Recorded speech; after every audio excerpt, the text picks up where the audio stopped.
syndrome going around, and you can find out. And I did actually find out that one of you guys meets the qualifications of that. The thing is, the first signs of that insanity is somebody doing the impression of an owl, and one of you, exactly. we knew it was going to be me. Paik, you're under no obligation to laugh at all during the entire broadcast. Oh, good. Don't worry about it. Oh, wait, lifted off my shoulders. If you have a high quality printer, you can get one of these and just go, really? Really? Jordan, think what you could do if you had a 3D printer. Oh, my God.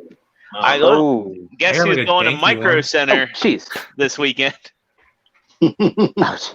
All right. Well, I'm gonna be back in 25 seconds. 2 seconds. I gotta run grab something from the room. You guys do the talking. I'll be number 2. I'll be like number 3. All right. Shoot. Everybody, time him while he's 3. I know what a number 1 is, and I know what a number 3. What is a number 3? He said he was doing a number 3. It's a chocolate vanilla swirl. Ah, gotcha. Anyway, since we're already running late, we'll go ahead and we'll get the show kicked off. Hey, everybody, how are you doing? It's Thursday night. It's one of our favorite nights of the week because that means Figure Action is back here live on YouTube. And joining us tonight is our special guest, Paik4life. Good evening. As you all can see, we have a new format because YouTube Hangouts on air suddenly went DOA last Thursday. So we do apologize for missing our regularly scheduled show. And I want to thank everybody for reaching out and understanding. But anyway, if you like what we're doing, make sure that you're subscribed to the channel and hit that notification bell when we come out with additional content. At a fun event this past weekend. So I think some of the B-side content will be coming up. We'll get onto that later. And if you like what we're doing, make sure you hit that like because it helps us out quite a bit. And yeah, so let's start off with our usual cast of characters. We'll go down the panel. First off, Heartsformer, how you doing? And did you get anything cool this week? I'm doing just lovely this evening, Jordan. Thank you for asking. I am short a few beers, though. I did leave them at your house. But you found them, and you saved them for me, right? Yeah. Yeah. Let's just say I changed them chemically. That's gross. So what did I get this week? I got some stuff. Let's go back and we'll start chronologically. For anybody that doesn't know, we did have a little get-together at Jordan's little abode. Humble. You did? We did. And I didn't get an invitation. You got an invitation. I'll let this play out. Awkward. It must have gotten lost in the mail. But you don't have my address. Only T-Man does. No, I do have your address. Down to pick you up, Dave. Yeah. Oh. In the middle of the fun, I did say, like, why is Dave not here? And then he slapped me and said, shut up. So I tried. I mean, I appreciate Matt. I know you got my back. I went, but he is here. What he doesn't show you on air is that he's got a hole cut in that mouth. He just fills it in for the broadcast. Oh, God. When we confronted him about it, he slapped me and said, shut up. There are some facts in life that are just too hard to swallow. He did disappear quite often to the bathroom, and we could not find the Dave head every time he walked away. So we don't know what was going on behind those closed doors. Oh, God. Brings a whole new term of hitting the head. You're going to get +1 for that one. So, anyway, let's go back. Jordan, part of one of his hauls, I guess, you probably already talked about it, was your cartoon Sphinx. And if not, then we'll be talking about it.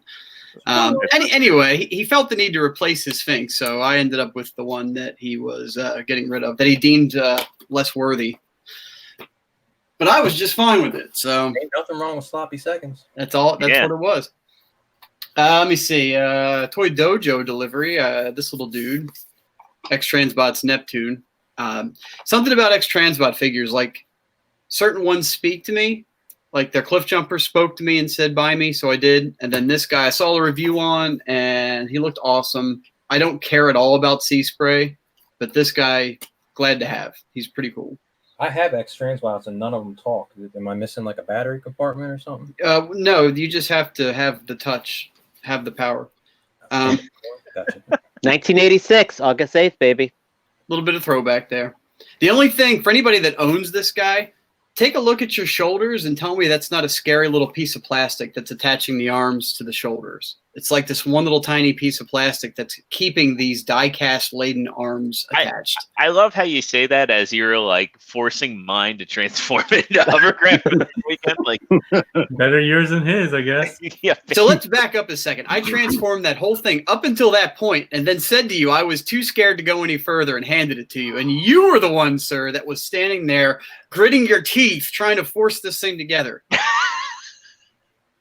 And I didn't know where the Dave head was, so... No. Let's keep rolling along. Iron Factory. I picked up Iron Factory's Hound. It's Optics Hunter. He is definitely my second favorite Iron Factory figure behind their Jetfire. He's really good. Really good. And the out of the page of catching up on old releases that I missed out on that I wanted, BBTS ran their sale that their weekly sales that they're doing, and they put Zero Suit Samus on sale, the Figma. Ooh. So I have her now, and she's quite nice. So there's that. And then the last thing, which is not as exciting, is BBTS had these router-style display stands, which look pretty cool, and I think might go well with my Make Toy Seekers. So I'm going to maybe try that out a little bit later. It looked like a nice Curious light your stand. feedback on that. Yeah, I'll open it up in a little bit, probably this weekend, and see how it goes.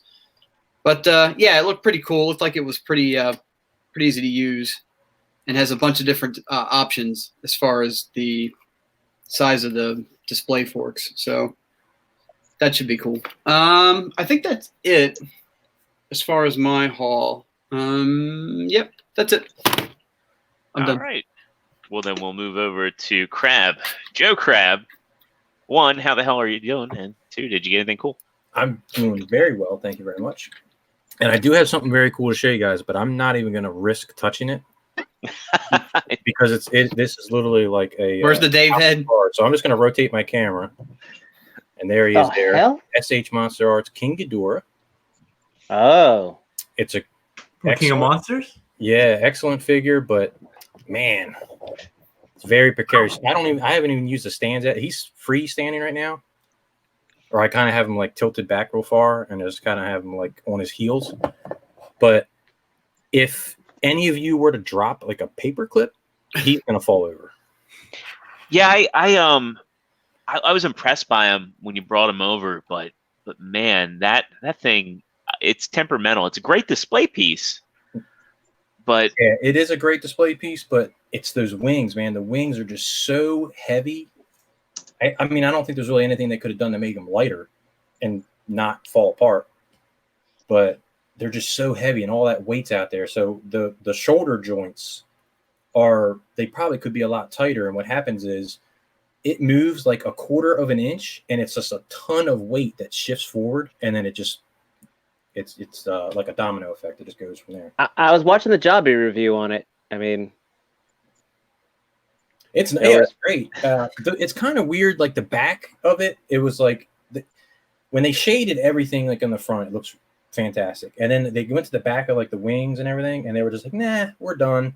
And it has like 0 shading whatsoever. So they could have done a lot better on the paint, but from the front, which is where you're going to view it on the shelf, looks fantastic. Once I get the stands on it to support those wings, it won't be a problem, but I'm lazy and I haven't done that yet.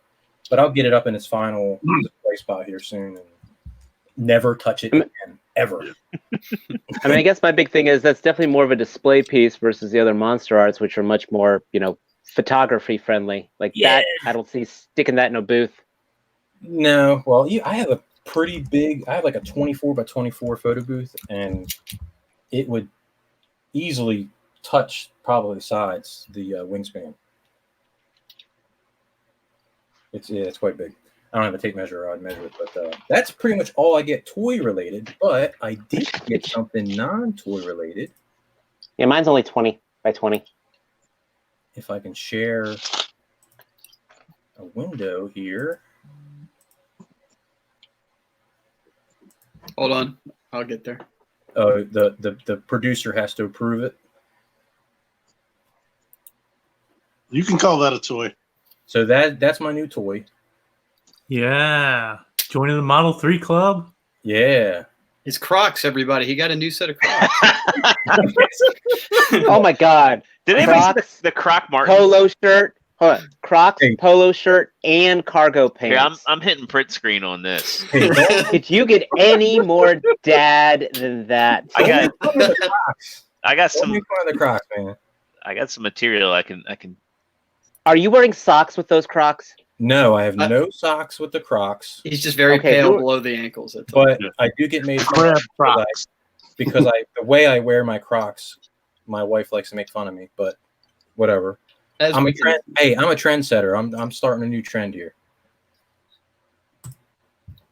So that is it for me, though.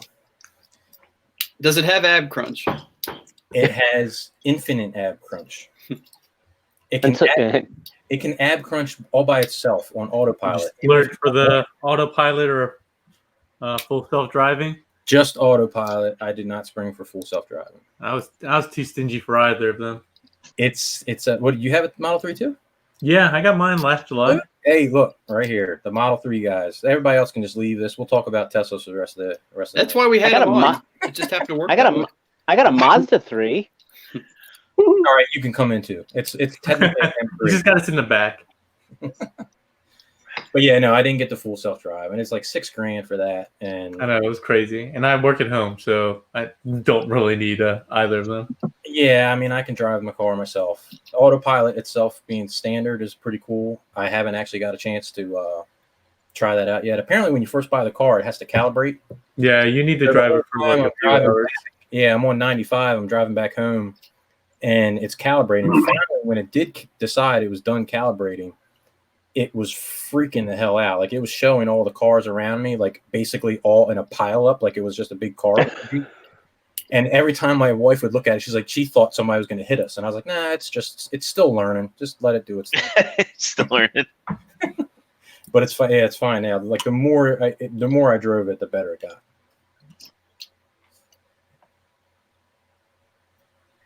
All right. Well, next on the panel, T-Man 978. How the hell are you? And did you get anything cool this week? I know you did. Yeah, I am spectacular. And hold on. You got the giant figure.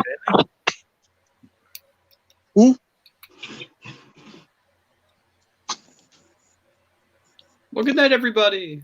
Yeah. I didn't get this last week, but I think I got it before. I mean, the week we were supposed to be on, but we didn't come on. But I got the SH Figure Arts Super Saiyan God, Super Saiyan Vegeta with both hair colors. And how do you feel about him? He is spectacular. I hear that my Megatron voice sounds just like Vegeta, so Vegeta, yes. I don't have to change. Another bit. Vegeta. Retool. Remold. I don't know. I've never owned any of them besides the old school Dragon Ball Z one. The Scouter? Yeah. Yeah, that one's cool. And I got Marvel Legends Mr. Sinister here. He might be a retool of some other figure, but they added a ton on him. This cape is double layered. It probably weighs as much as some figures, to be honest. I always thought his cape was just so random. Like, why like the weird arch at the top? That What force of I magic? Is hated that that. his mutant power to be able to levitate his cape? Just that first 3 inches? He wanted to distract everyone from the fact his name was Nathaniel Essex. but that must be it. I hated him in cartoon form, but 3-dimensionally, I actually liked it. Oh, he's awesome in the comic books, though. He is my favorite X-villain. Of all of the villains, he is my absolute favorite. And I got these from Extra Zero. These Takara Legends, females right here, Slipstream and Nightbird. You don't Yeah. have a black? Check out that Rachnia. Oh shit!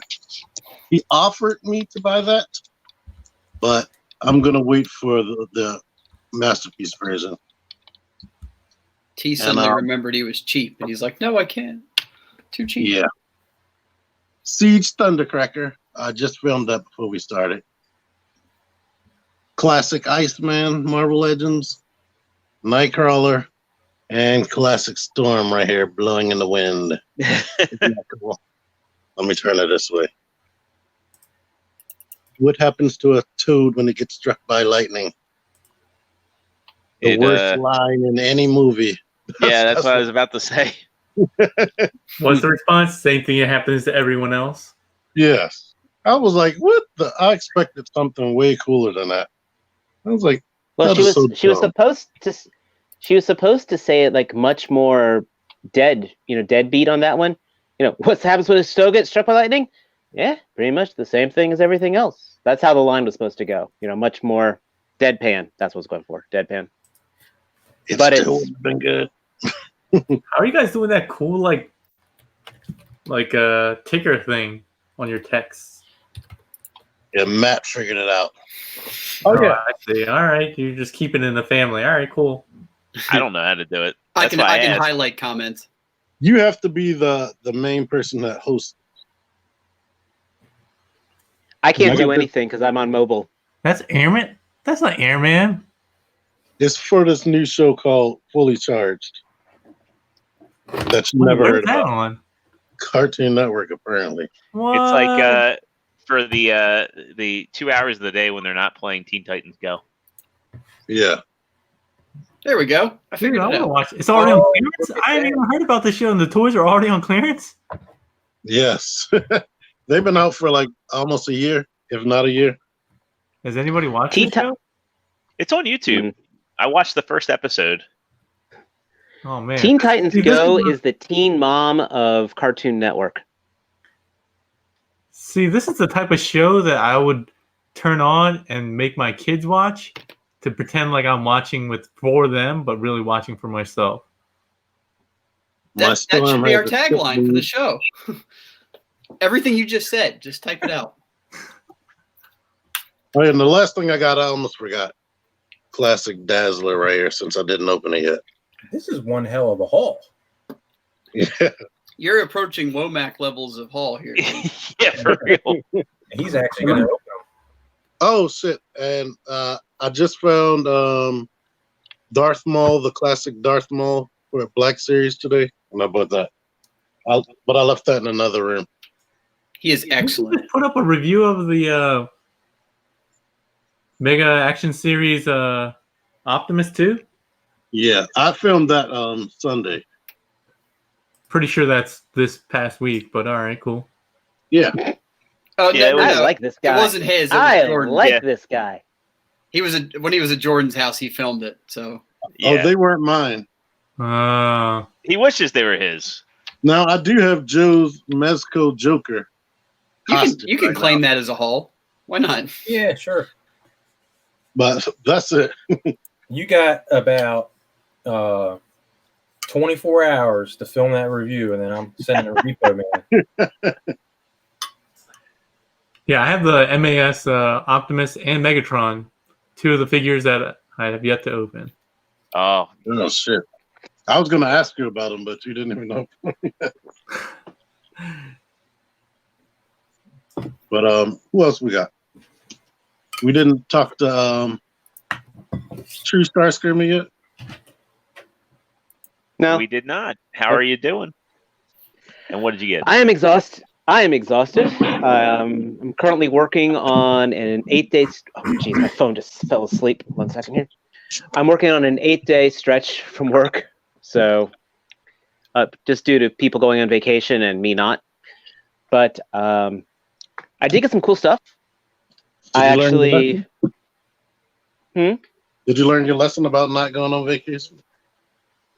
I'm going to say no. Probably not. Definitely went on a nice little binge from NECA. I did get the second Emissary Predator. So I now have a matching pair of slightly different Predators in military garb, which are very cool. Then I have been hunting this pack down for a while, which is the Bad Blood 2-pack. where I've got the Bad Blood Predator and the Enforcer Predator with a whole lot of cool paint jobs, and these are on their ultimate bodies. Then yesterday, through Toyco and a guy named Yannick, I was able to get the Figma Tracer. And I am very pleased with her. And I said, "What I will." It's like I was telling T-Man the other night. It does also make me impressed with the Hasbro Tracer, because I like the guns that came with the Hasbro Tracer a little better because it has the effect parts. But this is pretty much a near perfect Figma. Her ability looks better. Oh, absolutely. I mean, I get some between her. I still think Widow has a little bit edge more on the posability, but just her uniform is so much better. But that hair is sharp.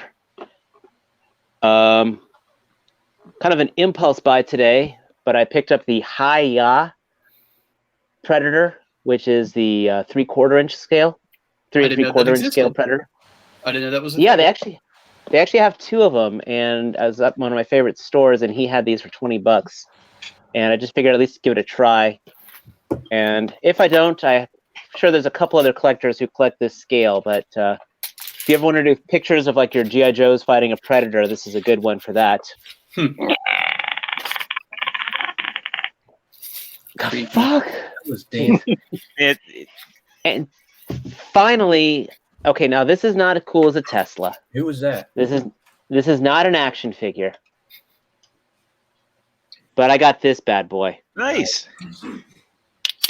So I got a Canon Rebel T7 full, and I'm finally getting this down. I got a couple pictures on my Instagram that I took with it, and I actually am very curious on testing out the video capability of this one. So depending if people want me to actually attempt to get back to video reviews, I want to use this to do reviews in the high definition. But You know what? I was going to ask if you would be willing to do a collection tour, because I've been wondering, what your shelves are looking like these days. And you just straightened up, right? Straightened up partially. Some parts are still a little. Some parts are still a little chaotic, but it's a lot better than it was. Like the box pile. Can't you also use that as your webcam for the stream? I can't use it for that because it doesn't connect. And I don't. This won't connect. Be away. Yeah, and it won't connect on the. But I mean, I can. I would like to see it in high definition. Half the problem, unfortunately for me, is just my North Carolina internet. So that's the biggest problem. That's why I'm really looking forward to taking some pictures with that. Not just action figure pictures, but just more outside stuff, and just kind of get more into high-end photography in general. But I do want to at least try to do some attempt of video with it. So we'll see. And that is, I think, the main gear I got this week. Nice. Is Best Buy giving cameras away yet? Probably point and shoots. Why would they give cameras away? Because everybody got a camera on their phone. So No. I know they go on clearance quick. Let me tell you, this thing Did you see that versus thing on what Amazon goes on the phone. where they had like some kind of glitch in their pricing, and a whole bunch of people ordered like really super high-end digital cameras and lenses and shit? Yeah, Amazon. Nah, I missed that. These were lenses that were like thousands of dollars, and people were buying them for like pennies on the dollar, like a few bucks. And then they got canceled. No, they got delivered. Yeah, actually got them. Yeah. Well, they did. The problem with Amazon, and that, I mean, it's bad for them, good for us, is that if it's something in stock, they usually ship that stuff so fast that they can't catch the glitch in time, that it's usually out the warehouse door before they can catch the pricing error. Yep. I forgot what I ordered, but that didn't happen for me. They sent me a nice email. There's another retailer, a really small retailer called Parts4life Toys. They're super slow on shipping. They just refuse to fucking ship anything. They're worse than BBTS. If that's possible, Who is this? they are worse. Yeah, Parts4life. Who is this? Heard of them? Aren't they located out of like Northern Maryland? Yeah, there's Sounds somewhere like a in Maryland. I mean, I Sounds might like a Canadian TV show. drive over there and just pick up my. I've been waiting for Android 21 for like, I don't know, what, a month now since everyone else has had them.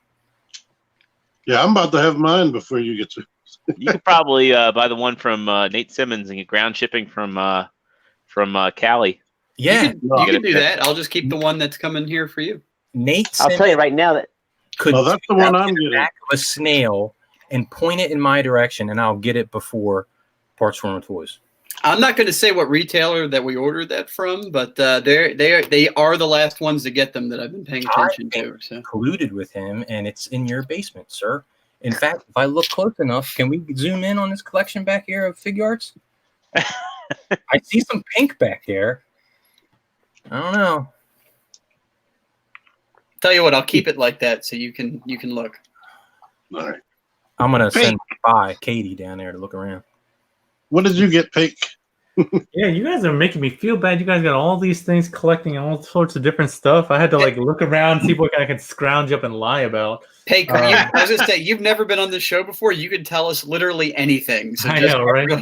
Everything. I'll keep it honest. So I actually got a couple things today from Iron Factory since I do their manuals, and I've been behind on those. So I got their wheel jack. Oh, jealous. ooh, Hex wrench. So I got to open that up and do the reviews for that. And then their Tyrant's Wing, another one.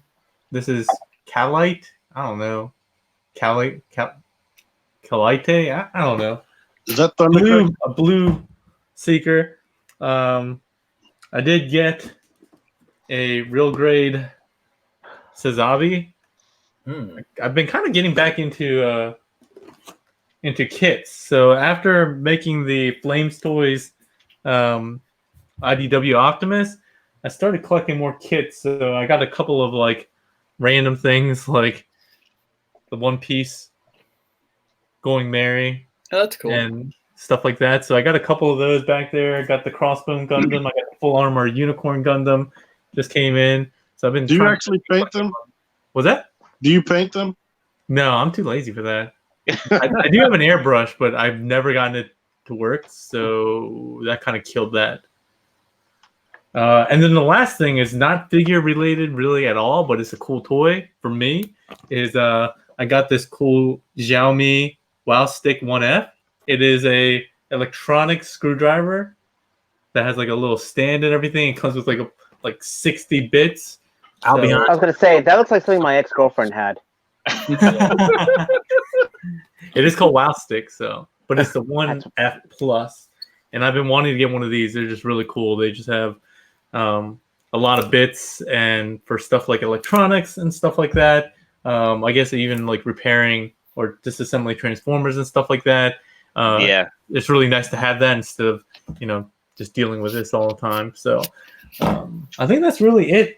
If I'm trying to be honest about what I got in the last week, but I've always loved the Sazabi mobile suit. Oh yeah, I had a master grade, and it's still in my like garage somewhere packed up. How long does it take you to do a real grade? These are my first real grades. I've been out of like doing Gundam kits for like a decade, so this is like the first one. First cup 3 I'll be doing in forever. This the small Optimus took me a while. I'm not gonna lie. This thing was way more intricate than I thought it was gonna be. So I'm actually excited. I know they've just showed off that they're gonna be doing their Flames Toys Drift. Sportimus, it says, is that stand also a charger? Yes, it is.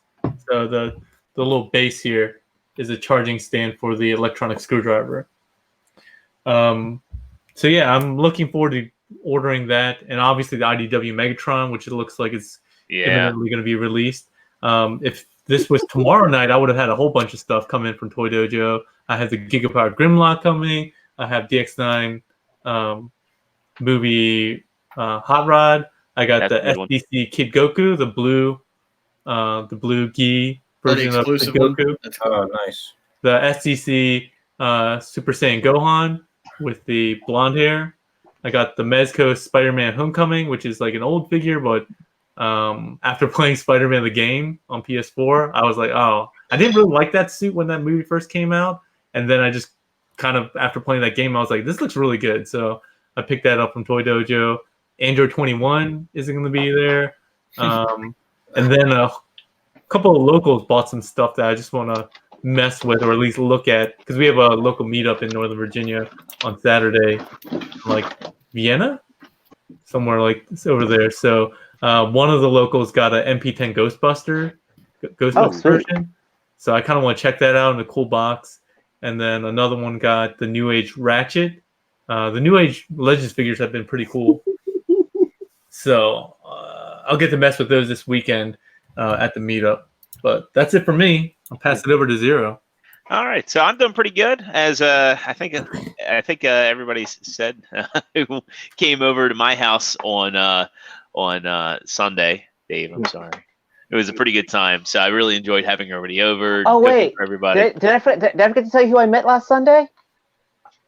I think while your event was going on. A guy named Sony Chiba. Oh yes, yeah. You went to. Well, no, that wasn't during my event. You went to the. You went to Galacticon the weekend before. Or maybe it was my was it my buddy Edward James Almos? Oh, I'm so nice. jealous. Yeah, that's nice. I don't know which of these guys made me more happier though. So what does the whole inscription say, or the signature? The Almos one. This is actually one that if I ever get that promotion at work and I get that office job, this is going to be going there. Because sometimes you just have to roll the hard 6. So say we all, Admiral Adama. So he gave me all the catchphrases, but it's just, I'm sorry, the way he wrote that after the What'd you say? You got almost all the catchphrases? How dare you, sir? How dare you, sir? Hey, you hijacked my what'd you get and how you doing time.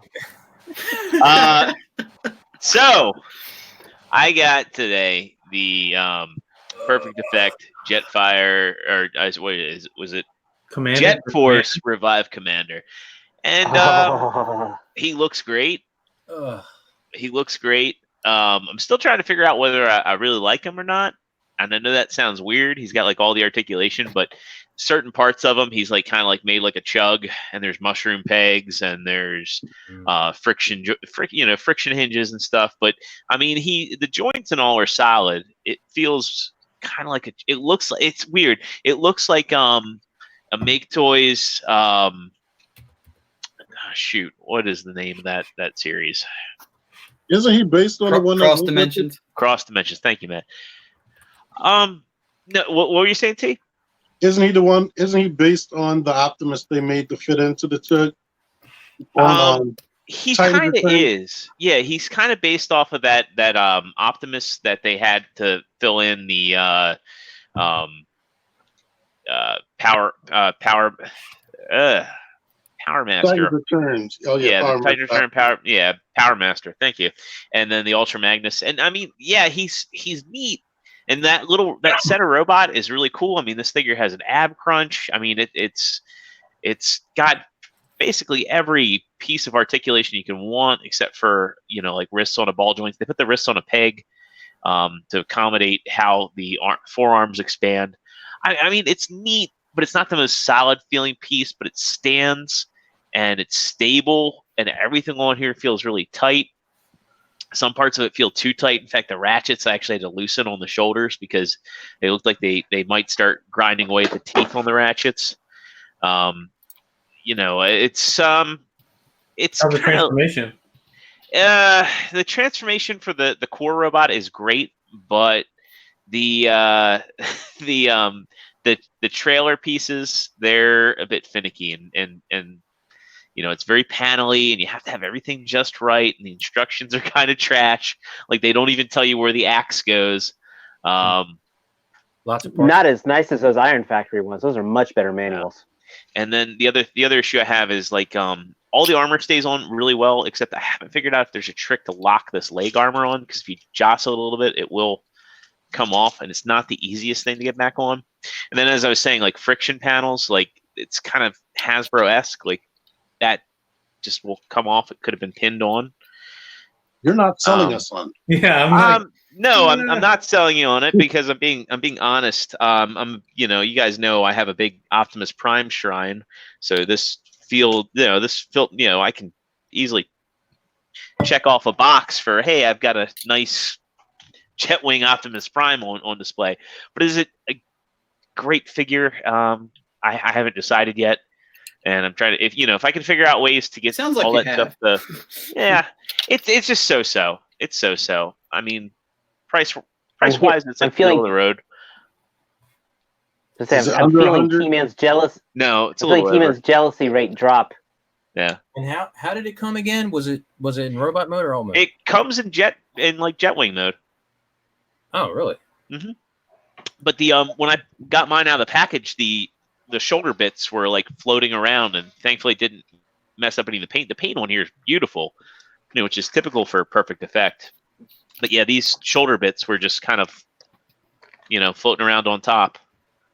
And Yeah, perfect effect. I feel like they're hit or miss with a lot of stuff. Like, I really like their Fort Max. Like one of their that might have been their original release. I still have him in my collection, but I remember getting their Leonidas and thinking that toy was trash. yeah, the Origin one is better. I've had both, but that Leonidas was like so loose and prone to breakages, and it was just like weird, crappy transformation. So I don't know. I feel like they're pretty hit or miss, and I like the idea because I was looking at that Jetwing, and I liked how the trailer transformed into the armor. But I decided I didn't want to take a chance on perfect effect anymore. So glad to hear your opinions.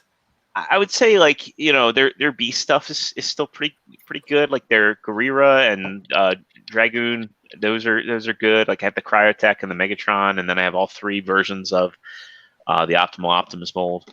But yeah, it's just so. I mean, honestly, I think if you want a Jetwing Prime on your display, you're better off getting the Voyager and Leader Studio Series Optimus and Jetfire. Yeah, the gun is a bit unwieldy, but I think as a display piece and as a fun toy, you're better off going that route. But everything else I got was great. In the past 2 weeks, since we missed last week, I got Lahire, which is DX9 Unique Toys. Their movie bots are fantastic. This doesn't have the what's up? It's Hot Rod. Yeah. Hot Rod. He hates the French accent. I think it's really good, and it's as good as the Takara Hasbro movie masterpiece figure, but it doesn't have the wow moments that Challenger and Paik4life have, just because it doesn't have to pull off any real magic. It's just a very straightforward transformation. It works. Both modes are super tidy and clean. I like the fact that he's got that whole Human Alliance thing going on with the seats and opening doors. That's really cool. I highly recommend him. It's if you're expecting the wow moment that you got from either Challenger or Paik4life, it's not there. To me, it's unbelievable that it can. All the parts are like the real parts in the robot mode. Yeah, like the way they made it transform. So maybe there is a wow moment there for me. A team man who has low expectations. As mentioned, I swapped out my Mirage and Sea Spray. The Sea Spray is really, really good, and for as cheap as this figure is, throw any hate you have for X-Transbots out the window, because I think this is possibly their best release to date. And I'm a pretty staunch X-Transbots defender, but just the amount of accessories that they have well thought out accessories, and there's a lot of it. And again, I know the argument is a lot of it's going to stay in the box, but it's nice to have as an option. Yeah, and the problem is, at least the thing I like about it is it's not like they went the Hasbro route or Takara route where they give you a whole bunch of accessories and then charge you an arm and a leg more than you wanted to pay for it. For like 60 bucks, and getting those parts, you're like, sweet. Like if they went the Takara route, they probably would have charged you 90 bucks, like a 50% markup for accessories you'd never use. And that Bumblebee makes and for Spike was $64 at Toys R Us, and it's just them. it kind of makes for an interesting discussion, like when X-Transbots and other companies will give you accessories, out the wazoo, and there's no additional cost. And then, with Takara, it's like, well, we're giving you all these additional accessories, but then there's an additional cost. Things like a canvas roof for Hound. There he is. Next up, I'll speed through the rest of it. I got Rainmakers and Red Wing. My buddy Ken, he happened to be a Red Card member, so he was able to get me a Red Wing. They're toys. Yeah, I like when this guy came out on Target's website, I was like, well, I'll order him, but I was going to go on vacation. So I was like, if I order him, he's going to show up while I'm on vacation. So I should wait till I go back, not thinking there'd be a demand for this thing. Go freaking figure that, he would sell out, come back, and then be a Red Card exclusive. And lastly, I happened into GameStop today, and I found the not Studio Series, Legacy Power Rangers Putty and Green Ranger, and I just noticed Lightning Collection. Thank you. I noticed that the emblems are kind of like misprinted on his chest. They're not lined up with the indents, which is kind of funny. I saw one where the teeth on his forehead, one was on the visor. I was like, ugh. I'm going to have to look at it when I find it.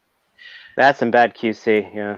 Yeah, but I don't really care because you have to look close to notice it. I could actually probably fix this with I like the sculpt on the Putty Soldier, but they're supposed to be a lot darker gray. I don't know. If my memory serves right. I feel like, I was a pretty big Power Ranger fan. I feel like that's pretty close. Yeah. They had the white ones that had the Z on the chest when Zed came in. Yeah. The Putty weapons are interesting though, because they never had these on the show. Like the sword arm. There's like a sword arm and an effects piece. They did have them when they used the Japanese footage. Oh. The Japanese footage would have that. Yeah, get your lore right, bro. Oh, well, yeah. Okay, Paik, I am the Omni geek of the group. I know way too much about everything, so how I've seen the light of day, I'll never know. Really? Yeah, I think the White Ranger at Walmart and so forth. I was thinking about picking them up, but then I was like, I don't know if I want to go down that road. I'm selling my Figuarts Rangers. Granted, I only had the white, green, and red Rangers for the Hasbro ones. I think the Hasbro ones just have they're more of what I'm looking for. I'd say the Lightning Collection is probably the epitome of what Hasbro can do right now. Right, yeah, it looks really good. So I haven't seen the Green Ranger. Is that like a GameStop exclusive or something? No, he's supposed to be carried at Best Buy, Entertainment Earth, GameStop. I don't know if Target's going to carry him or not. But I did just figure out the belt is actually posable on the Putty, which is pretty cool. GameStop has been on a roll recently, getting everything first. Yeah, Goldar is exclusive to GameStop. I know that. I got mine in pre-order. But that's the main reason why I'm getting out of Figuarts and going to the Lightning Collection is just because I'd like to have a small shelf of villains, with Rita and Lord Zed, some Putties, Goldar. Why they're doing the Putty as a 2-pack? 20 boobs. They're going to do more Putties. They're going to have individual release Putties, and they'll probably, knowing this line, they'll probably even do Ivan Ooze. Ugh. Oh. They need, what's it called? What's his name? Starts with F. The sculptor dude. Yeah, that's whose name I was trying to remember. We And know then, who you're like, talking about. Starscreamer, like- you're supposed to say you're the Omni Geek. What's Fergus. his name? Fergus was No. that was the fuzzy thing from It's like Masked Finn- Rider. Finn something? Phineas. Fergus. No, Fergus was the furry thing from Masked Rider. I gotta Got Google it. And while we're googling it, my buddy Zach Shipley, when I posted, I got the Rainmakers. He said it looks like a haul from SirToys.com. Ouch. Yeah. Ouch. Funny, but ouch. Finster. Finster. I That's knew right. it. I told you it was Finn something. I think they're All gonna right. make Finn Balor? Scorpina. Oh, they do Scorpina. I'll buy that. Yeah, I know why. I wonder if they're gonna make Rita and her pointy boobs. I think they should. I mean, for accuracy, I feel like they're obligated to. But No, they might as have to make it out of that soft rubber just for the kids. As You gotta a be safe. teenager, I never noticed that. Yeah, I don't know how. I'm calling it now. They will probably make it out of the same material they're making the chest armor out of. All right. Well, now that we're done with hauls, Show's over, everybody. 3 hours No. later. 3 hours later, no, we'll get into some discussion. So we have, as we mentioned, we have special guests with us tonight, Paik, and again, thank you for joining us. Now, you had mentioned that you're doing some work with Iron Factory, and you're kind of known in the community for getting figures early, and showcasing them, and very well known for showcasing figures. How did you get into that? What kind of kicked that off? That's only just by pure luck and knowing people who know the right people. So, Toy Dojo is my sponsor. I just stumbled onto them. I told that story many a time, so I won't get into that. Yeah. But going to TFCon with him to help him out, got up there. He's all buddies with Ages 3 and Up and Fans Projects, Mastermind Creations, Madhouse Toys. And so they were like, well, we're here. We have all these things to show. Hey, you do reviews. Do you want to do some previews of this stuff? And I was like, can I curse on this show? Oh, yeah, go ahead. I don't know if you're Well, yeah, it's No. funny, advocate. I was trying to keep it like PG because I know you have a PG audience, but by all means, we have no filter. But I was like, yeah, for sure. And that's really just how it happened. They just started asking me since I'm there and I'm in the room. They were like, hey, do you want to start doing that? So I was like, yeah, sure. And then slowly, I think more than anything, like I'll probably be the first to admit that my reviews, I think, are pretty bland.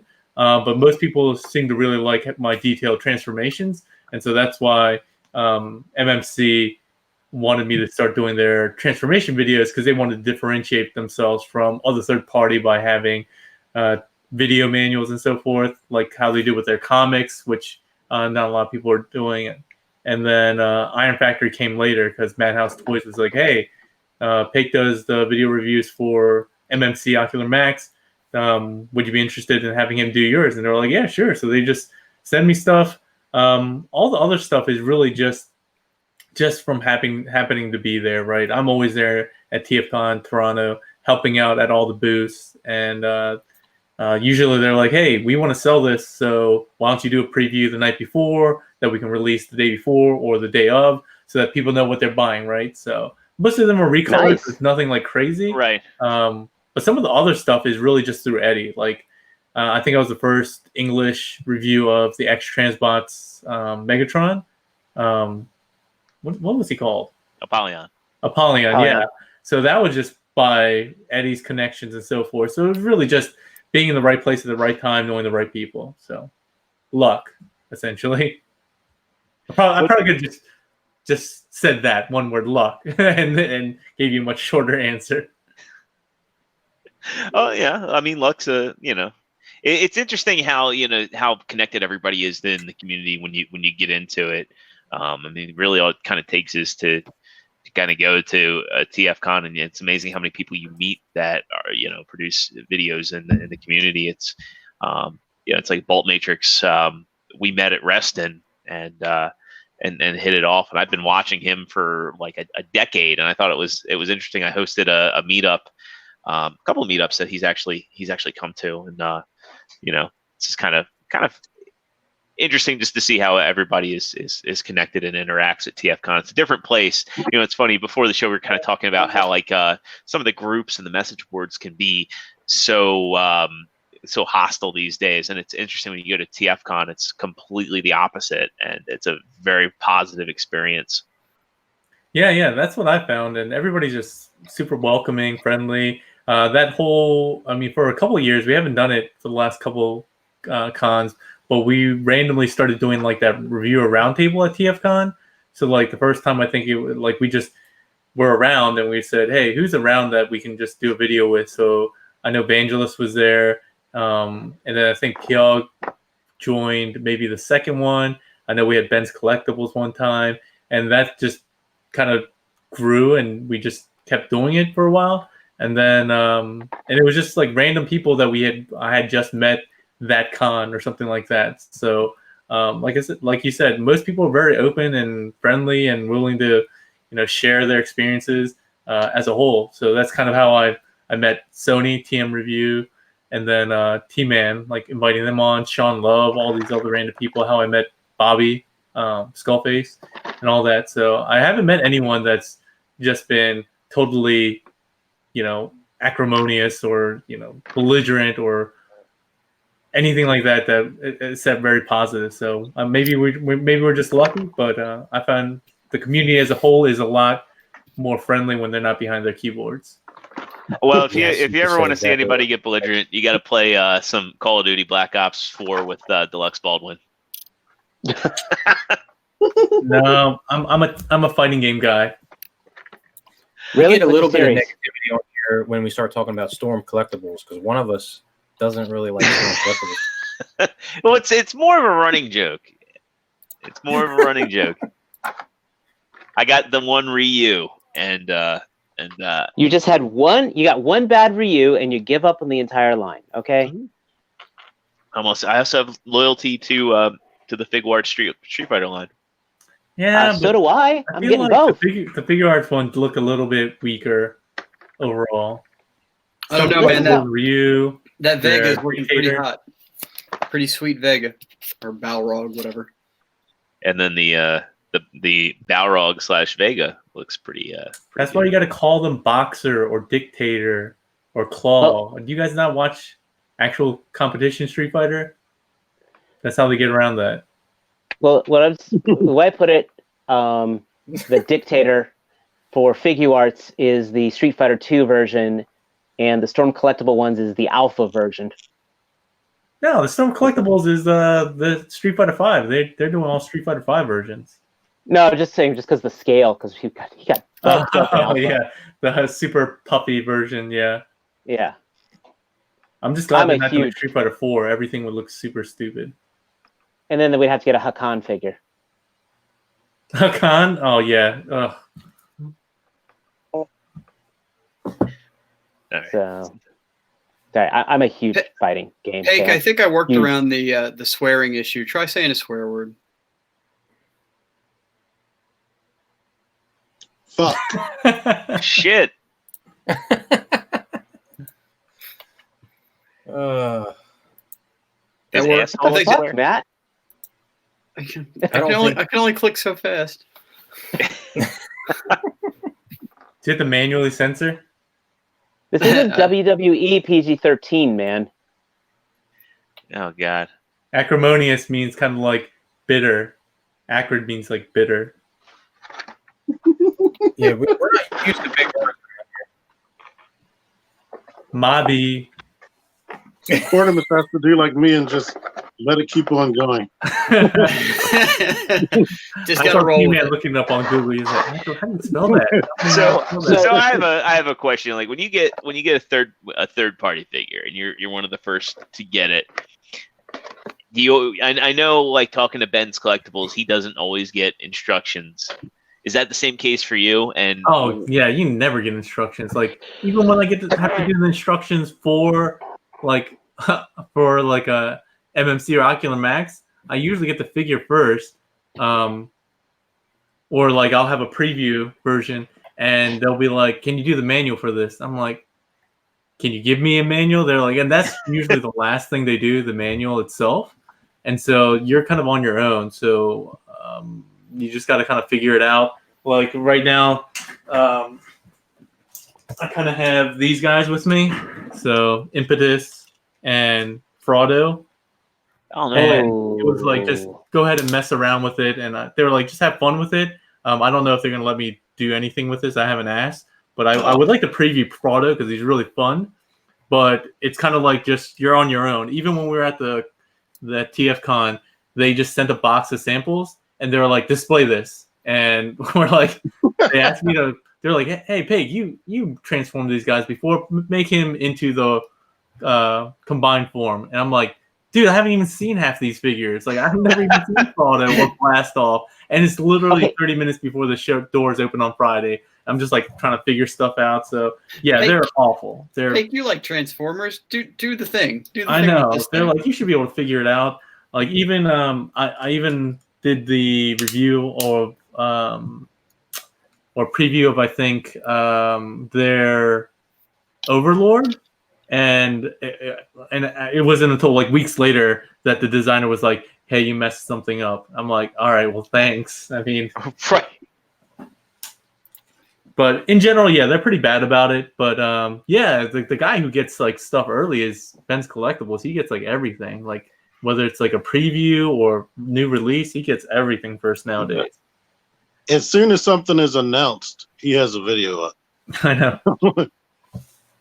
I know it's got to be like daunting because I know in his videos that he'll have parts that are broken from time to time. Is that kind of nerve wracking at all, or is it just par for the course at this point? Yeah, I think more than anything. So I had like a bad experience with X Transbots with their Apollyon because, and this is something that Mastermind Creations and Ocular Max has become more aware of as well. Is that when we do preview stuff, we're English speaking, right? So when we put stuff out there, it gets viewed by worldwide, and other audiences that don't speak English don't understand that it's a preview, even though we start the review saying this is a preview, it's not finalized. And they found that it hurts sales. So they've been trying to pull back on allowing people to do more reviews or previews of figures that aren't finalized or at least close to final, because the people in other countries get a bad impression of that. So I got that.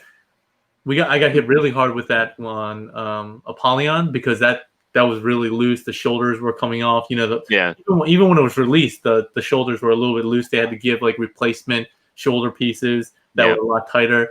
So Toy Dojo got reamed out, and I got in turn.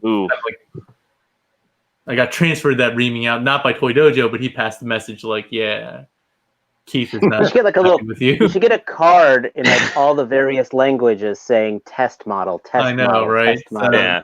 Maybe that's something we have to do. That's kind of interesting though, because it answers the conspiracy theory that Bobby Skullface had, where he was saying like, it's interesting you don't see like test shots going out to reviewers anymore, and that's probably a good reason why. Yeah, like Fan Stories never sends out test shots anymore. They used to do it pretty frequently, but yeah, they don't do it anymore. And I think it's also, to be fair, when we get the previews, I think most fans are not aware of how far into the process it is, and they're like, "Hey, this looks awful. You should change this. You should change that. Can you make this transformation?" And it's not an easy thing to do, right? Especially when you're already in that stage where you're already past resin or something like that. They've already made the molds. Making adjustments to the molds is not a cheap process. Like molds themselves cost up to tens of thousands of dollars, like $10,000, and making adjustments to that can cost thousands of dollars to a particular mold to do so. So, I mean, this is a funny story, and this is a true story. When I did the preview of Tarn, if you look at the first preview I did, he had these really ugly hands that were like, his four fingers were like curled around, and they were really ugly. and when you open them, they will almost like look disjointed. And I was I like, remember oh, that. these hands are ugly. It hinged weird, yeah, and it like had a C broken in half almost, like the way Right, they went exactly. back. Yeah. I remember that. Yeah, and so I was like, yeah, these are ugly. I'm going to talk to MMC about it, and they were like, God damn it, Paik. Now we have to change it because you said you're going to talk to us about it. And they end up using, I think they used Sphinx's hands. They end up replacing it, I think, with Sphinx's hands. And so, like, they were. I mean, obviously, it made for a better figure overall, but they were still pissed because I was like, oh yeah, I'm going to talk to them like I knew what they were going to do and that it was such an easy process. So I think apparently it was easier than you You know think. what? I gotta go grab. I have Sphinx right here. I'm gonna go grab Tarn because outside of the thumb, they may very well have. I forget. It was like I know it was definitely a redo of somebody's hands. I just don't remember which figure it was. I'm gonna remember. I was wondering about that as far as the prototypes, because I was like, every time I see a reviewer doing a review of a test review, they're pretty much finished. Like the first and only one I was able to do was Fans Toys Phoenix, and that was basically finished. They didn't even change anything. Yeah, I mean, like again, at that stage, there's very little that you can really change without adding a whole bunch of costs. So, I think that's why you just don't see much anymore as far as prototypes and so forth. Like the guy Leon or whatever, something like that. Yeah. Like he used to be very active on TFW, but then again, I think the fans just get too emotional and their feedback ends up being less productive and just a lot of complaints. And at some point you got to be like, okay, this is not actually valuable. So I think that's why a lot of companies just kind of left TFW as well. They're probably still like peeking in and reading what people are saying, but they're not engaging as much anymore. I think Hasbro was on there at one point. I mean, they openly say that they do. They watch or read. I mean, that's why they started doing like the effects parts with the new whatever they're called. Siege. Yeah, the Siege, whatever masters they're called. So you're not a full-time YouTuber, right? No.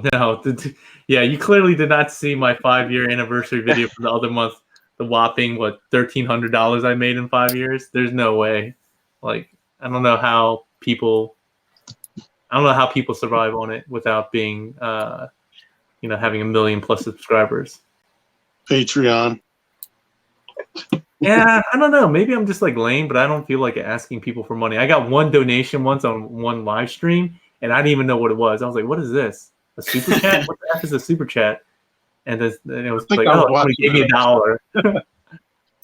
I think I was watching and I have a full-time job that pays me enough where I don't have to worry about money. So, yeah, doing this is just for fun. It's always been about being for fun, which is why I think if you were doing it, like even the whole sponsored thing, it's really just, I'm friends with Toy Dojo and they send me stuff at a discount and I'll review it when I feel like it. But I think without that kind of, I don't know, when you start doing it as a job, I think one, you're probably not going to enjoy it as much, and two, it's probably way harder to be less biased, right? Yeah, right. I mean, everyone has bias, but I think you can probably attribute more bias when you're getting paid to do it. Have to walk that line a little tighter. Yeah, I think that's kind of what I just said. I was glad to hear that. I think also there's probably a bit more passion when you're doing it and it's not your full gig because you have to keep finding a reason to do it. You're not really getting paid to do it, but you enjoy the, being able to express yourself and your opinions. And, I know other than the fact we haven't hit 1,000 subs yet, I will always single-handedly prevent us from getting monetized some way, shape, or form. But, here I think we've all agreed we just kind of enjoy having a forum to come and talk toys. And you should make T-Man share some of his YouTube money. I have been saying that, but does anyone listen to me? No, they just pull a cardboard cutout over his cold dead hands.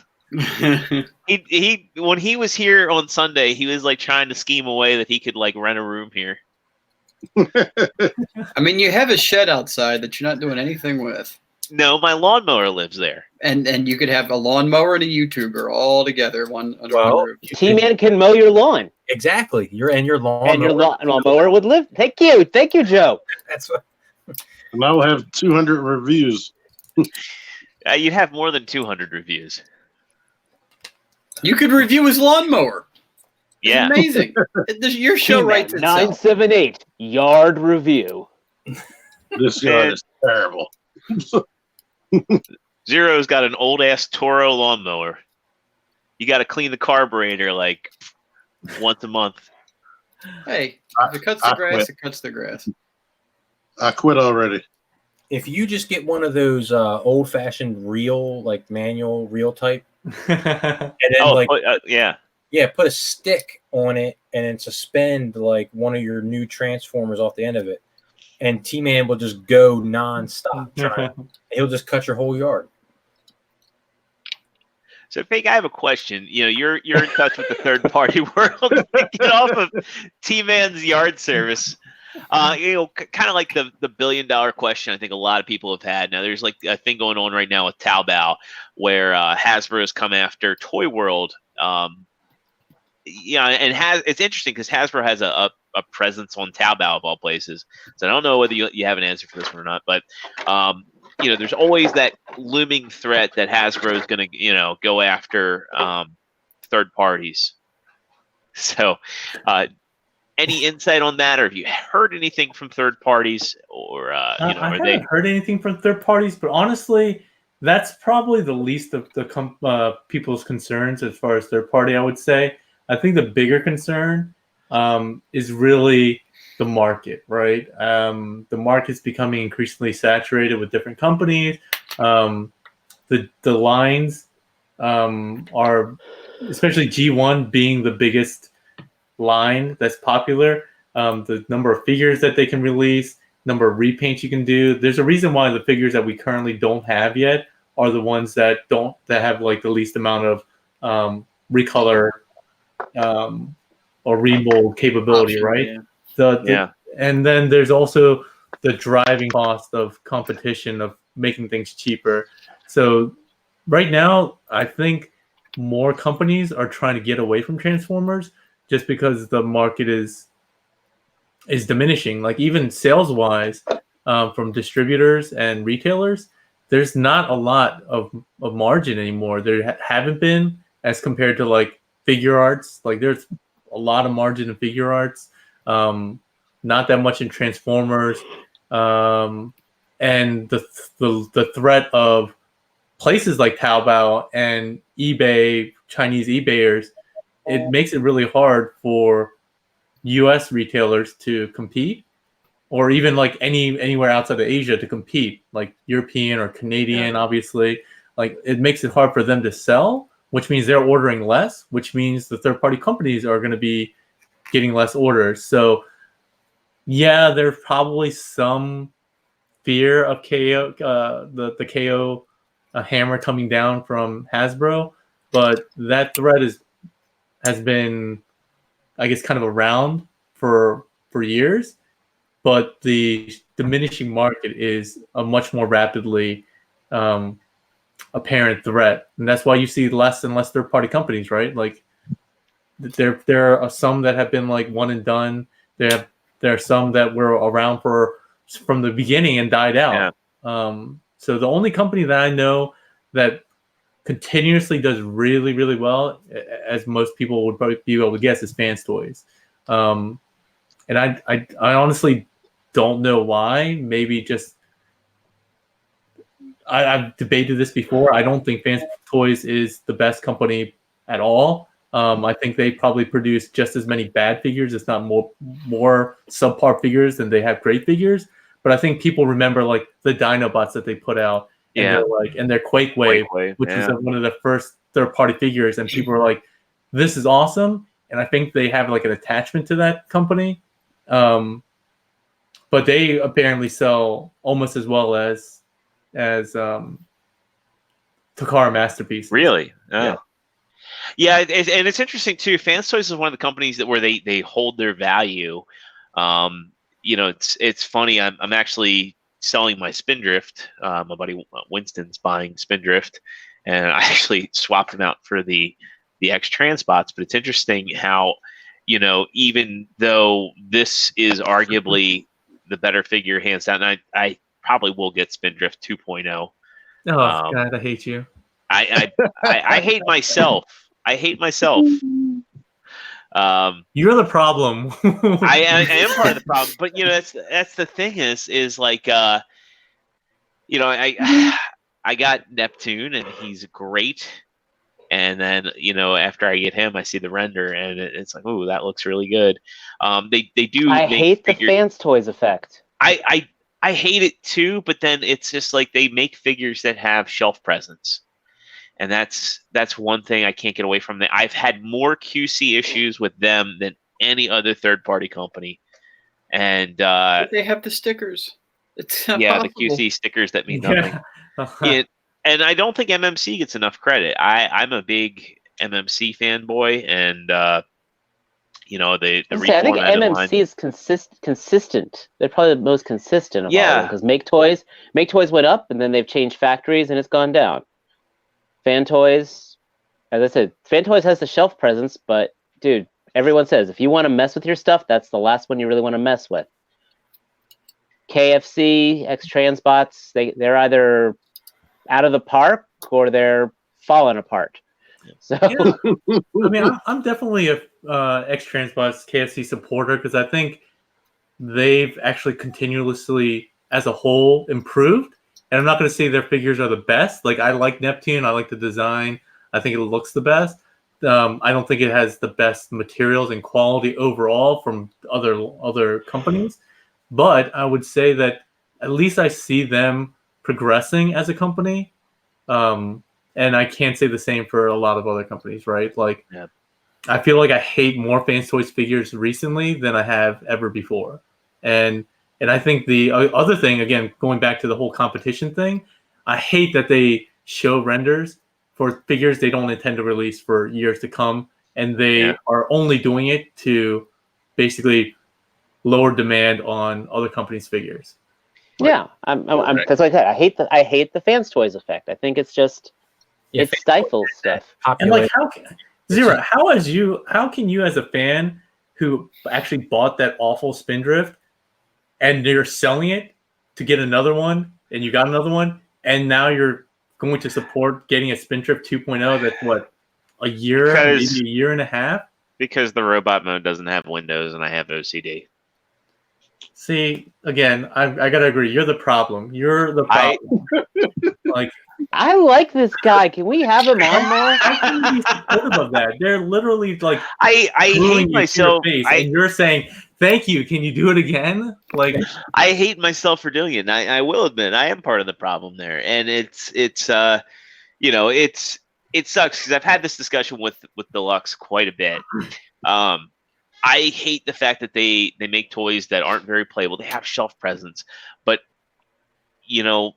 talking to people like Deluxe and T-Man, having friendships with them, I know that I like to mess with toys. That's why I'm still buying Hasbro stuff, is I like to take the stuff off the shelf. I like to mess with it and not have a fear of it breaking.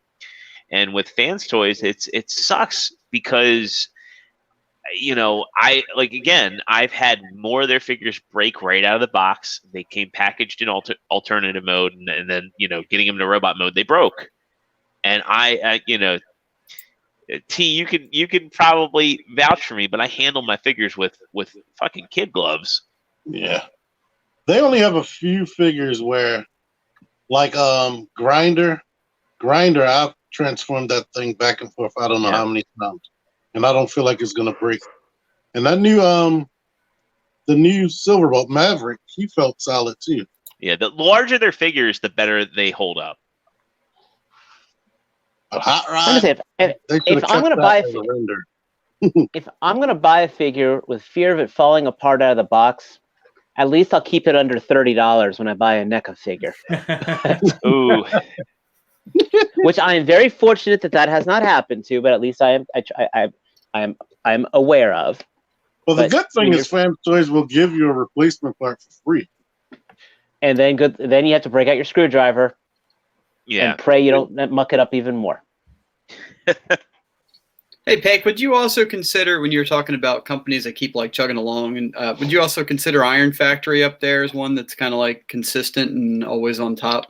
I feel like they're consistent. I don't know that they've. I guess I don't know. I don't see them as really improving that much, but they started off pretty solid in the legend scale as far as the materials and transformation. So I think they've held their ground.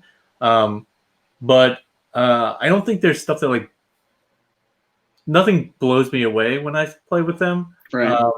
Like a lot of these other figures like New Age and Magic Square, even though their quality I would say is probably as a whole on a lower par than Iron Factory as a whole, I find them to be much more enjoyable and fun figures to transform. Like this New Age Bumblebee is like so tiny, but Yeah, I'm like, dude, if you scaled this up even to like a deluxe size or masterpiece size, I think it kills. there's a KO with that. Yeah, they've done that already.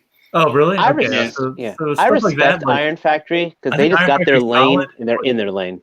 yeah, they're happy where they are and they're doing well. But You're right, though. The Magic Square and the New Age both have found ways to infuse magic into the transformation. Like they have wow factors that I think are comparable to DX9. Masterpiece. I think DX9 unique toys, especially with their movie figures, those are really cool. We talked about it with like I don't have Lahire or Lahir, whatever you want to pronounce it, but Challenger was the first time I transformed him, and their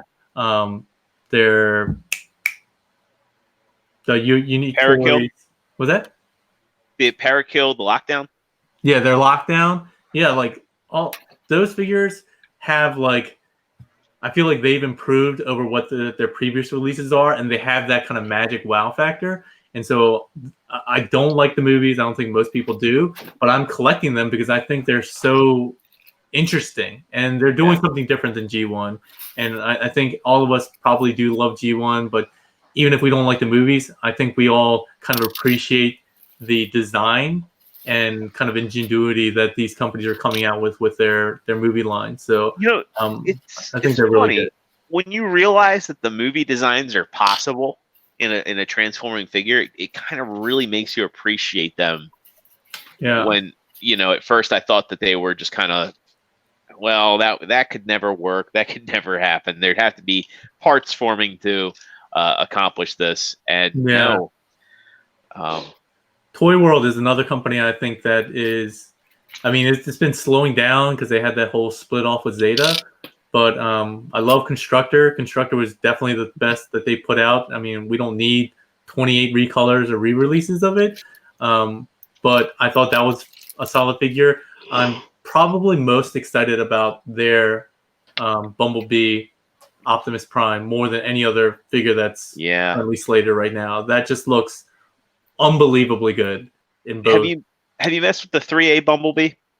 I did have a broken one that was here. Like Toy Dojo had a broken one sent over here because it was a local that lived around here. They sent it here, and it looked great. But I'm not a whole statue guy. I like my figures as a whole to transform. Yeah, I mean, I have him, and I thought about getting the 3A Prime, but that Toy World one, it looks almost as good. Right. Yeah. And there's another one. Who else? Zeta. Was it? What was it? Zeta? Zeta, because everything that Toy World does, Zeta wants to do better. No, there was another one that they just showed off, and they compared it to a 3A figure. What figure was it? Was it a Megatron? It was another movie figure. Who was it? Now I'm gonna have to think about it. But there was another movie figure that recently was shown, and they were comparing 3A is doing Robot Blitzwing with 3A, and then they were comparing the alt mode with another figure. But it was a movie figure, and it looked phenomenal. And I'd rather trade a little bit of screen accuracy for playability than have a non-transforming figure that just looks really good. Yeah, for me, any day of the week.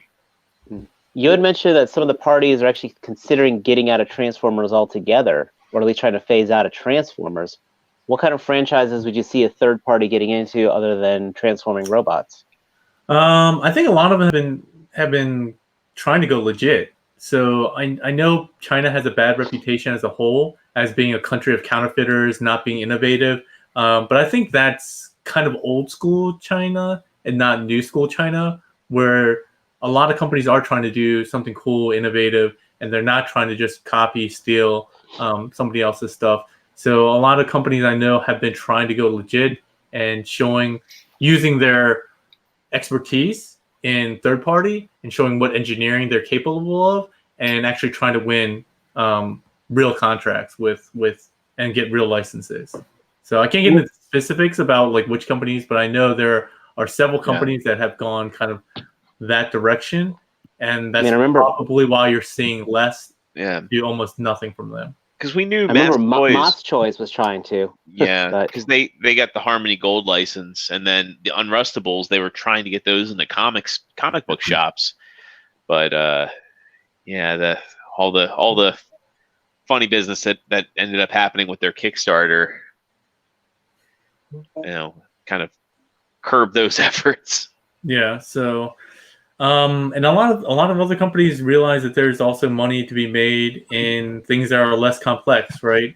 Some people are just doing kits now, or some people are doing like accessories or like display bases, stuff like that. Much lower cost for manufacturing, lower risk, and potentially larger markets because everybody kind of wants a display base now, right? For all their figures or display stands, stuff like that. And they're low cost, but pretty good margins.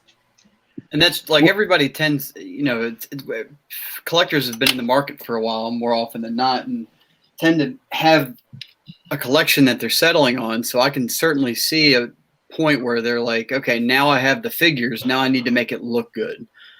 And that's the focus now of like the accessories, the display bases, et cetera, et cetera. I mean, like, I don't know how many times we've said, like, I wish a company would consistently put out effects parts, just all kinds of crazy ass effects parts. And that's something I wish someone, you'd see more of. You see some shops that do it, but that's what I want. Like, that's, we got all these rifles and shit on all our Transformers. Like, let's have them start blasting each other, man. That's what I'm looking for. Yeah. And I guess the only other thing I would say, and I've been saying this for at least a couple of years, is people are just going to be moving past G1 for a while. And you're seeing it. You're seeing like the RID stuff, some Unicorn Trilogy stuff, some Prime stuff. It's all cyclical. So at some point, they're going to be the next generation or, 10 years younger than us who didn't grow up on G1, who grew up on whatever else, whether it's Beast Wars, which is obviously gaining speed because of Takara going on that. So, and then after that, whatever was after Beast Wars will start being popular, probably Unicorn Trilogy, and then Prime, and then whatever it is. So you're seeing companies move away from G1. And I think, probably if we're back here still talking and you guys are still doing the podcast in like 15 or 20 years, G1 will probably be a thing again. Probably be reoccurring. I always like to say that,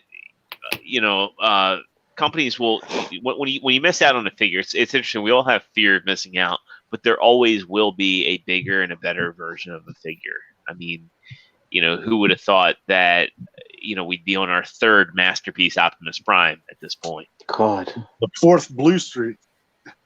Yeah, the fourth Blue Streak. But, moving beyond masterpiece, I mean, 10 years from now, they could say, oh, well, we're going to move everything to Legends scale.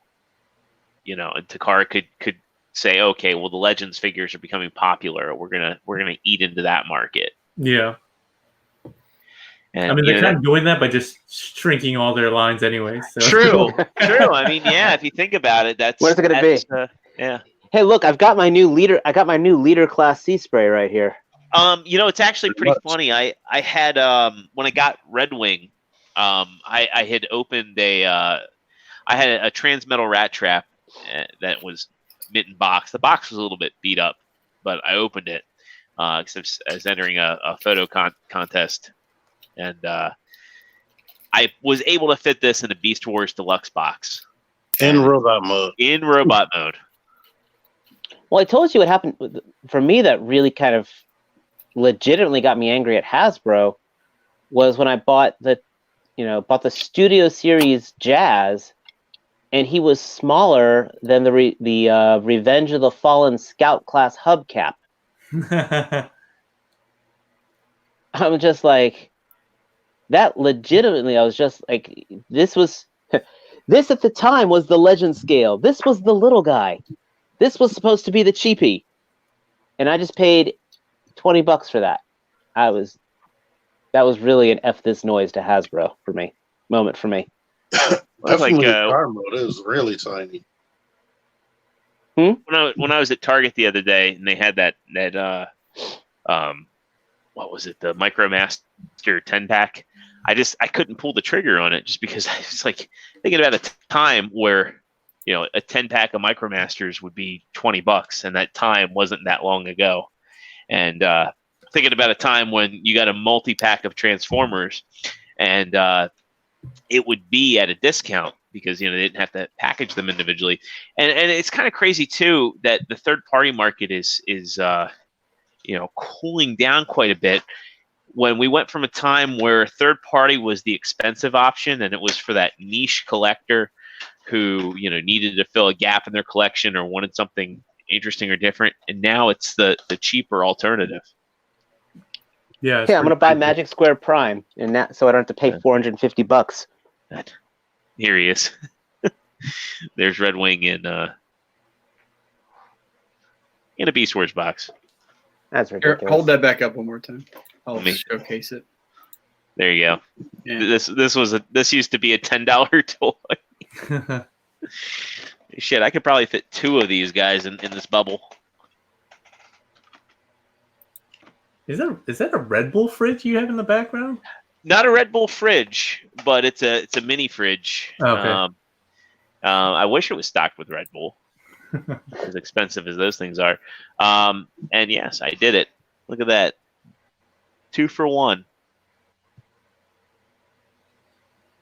in a Beast Wars bubble. Yeah, there is a thread on TFW. It's like called the Incredible Shrinking Transformers, and it's really interesting to see how much things have shrunk in the past 10 years. Though I would argue that with Siege they're finally rebounding and putting a little bit more TLC and engineering into figures. Yeah, I will say that Siege figures, even though they are on the whole smaller, I feel like they're better designed. They feel more solid than the stuff that we got even just before that, right? Even compared to like the Combiner Wars. They're noticeably better and more fun, and they have more playability. So I think as a whole, I'm okay with that change. Even if they are doing it under the guise of we want everything to quote unquote scale properly now. Now I've known you've done like some of the Titan class stuff on your channel. Do you still collect mainline Hasbro? I do, just here and there. I don't collect it as a whole. It's kind of one of those things where I will buy figures that I like, and I may not open them. So a lot of the stuff that I haven't opened is like first party stuff. But I do have like Springer, which I should mess with because everyone says it's great. I've been collecting like the Studio Series, not all of them, but I've been collecting all the Devastator figures. I'm still on the look for the long haul right now. Yeah, he's been hitting target. Yeah, exactly. So as a whole, I don't. But that's also because as a whole, I've been reducing my collecting across the board, or at least trying to be more mindful. Yeah, know about that. I know my girlfriend. And then you pick up that one figure, that one line. Next thing you know, I think it was either T-Man or Sony last week that convinced me I should get the Jetfire. So Toy Dojo has one in my box that's coming tomorrow. Oh, the Commander class Jetfire. Yeah. Yeah, I don't think Sony has any. Sony doesn't have any mainline stuff. I don't think. Oh yeah, it was you. Yeah, he's a Hasbro hater.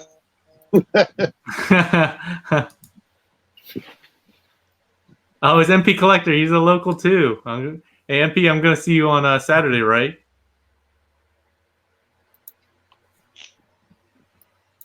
We've got like a He's 30-second gonna be delay able to between respond. us and them. Probably. So yeah, I do want to ask about the Virginia meetups. I know from lurking the boards and going to the Virginia boards every now and then, you've been really involved in the Virginia meetups, and we've done quite a bit of meetups on our end in Maryland, and I know we've been trying to keep them sort of regular. I kind of dropped off last year when I got into buying my house, and I'm looking to pick them back up. But how did you get involved with that? Was that on TFW or was it? I think like the rest of you guys, I got into the Virginia crew just by getting back into collecting and just going on TFW, seeing what people were doing at meetups, just meeting people who are selling stuff locally. Dark Prime is one of the first guys I met locally. I think Benjamin Xavier, Razor Wire. So all those guys, we just ended up either meeting up individually or they started posting in the meetup thread, and I just went out to meet them, and we just kept it going. We're pretty regular. I would say at least once a quarter we do. Yeah. And then I try my best to make it interesting by bringing like samples over where I can. So like I said, I have a bunch of samples right now after TFCon, including like the MMC Big Boy. Which one? This one's not Helix. This is what's this called? What's his name? Thesaurus. Yeah, Thesaurus. I have this. I have like the Bruticus. I have these little guys. So Oh wow! as long as I have the go ahead to go bring this to the locals, they can Brawn and Guzzle. Take a look at it, and that also brings the community together because we usually just do lunch. We keep it casual. We just have lunch somewhere different every single time we try to, and we just nerd out just like we're doing today. But it's always fun to nerd out with stuff that no one else has, right? So I try to bring something new every single time so they can absolutely feel special like I feel like every day. Your meetups. So speaking of stuff that people don't have, what are your thoughts on that Bruticus, even though you got 3 pieces? I really like it. I think it's really so. I've said it many times on my channel. AK is the genius of the designers right now. I think he is just really, really clever.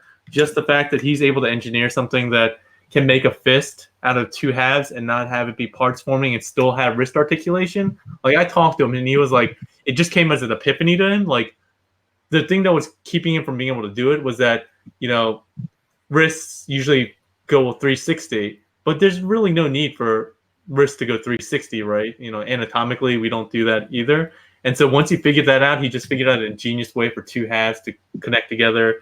The knee joint and how everything connects here is really solid. Like the knee joint's actually hidden up here, but there's extra connections here and here. The ankle's the same thing, 2 halves. It still has ankle tilt. Yeah. And forward tilt and individual toe and heel articulation. And just his sense of engineering. I don't know what his background is, but he's really quite talented in what he does. So I'm really excited about this figure. One, because I wanted an all-in-one. I think that's really innovative. It is something different. But 2, because it's AK and he's the guy. He's the genius behind. I think most of the engineering of the Ocular Max line, so that Sphinx, all the tapes are just, if you guys have the tapes, they're just so fun and so clever, and again, all in one. And I think that he has built out that kind of niche that makes it interesting again, right? Like parts forming is easy to do, but is that Bruticus as tall as the other MP combiners? No, it's not as tall as like a constructor, like the Zeta stuff. I can actually probably measure it. I think they said it was gonna be like 23 inches or something. I don't know. Let me measure real quick.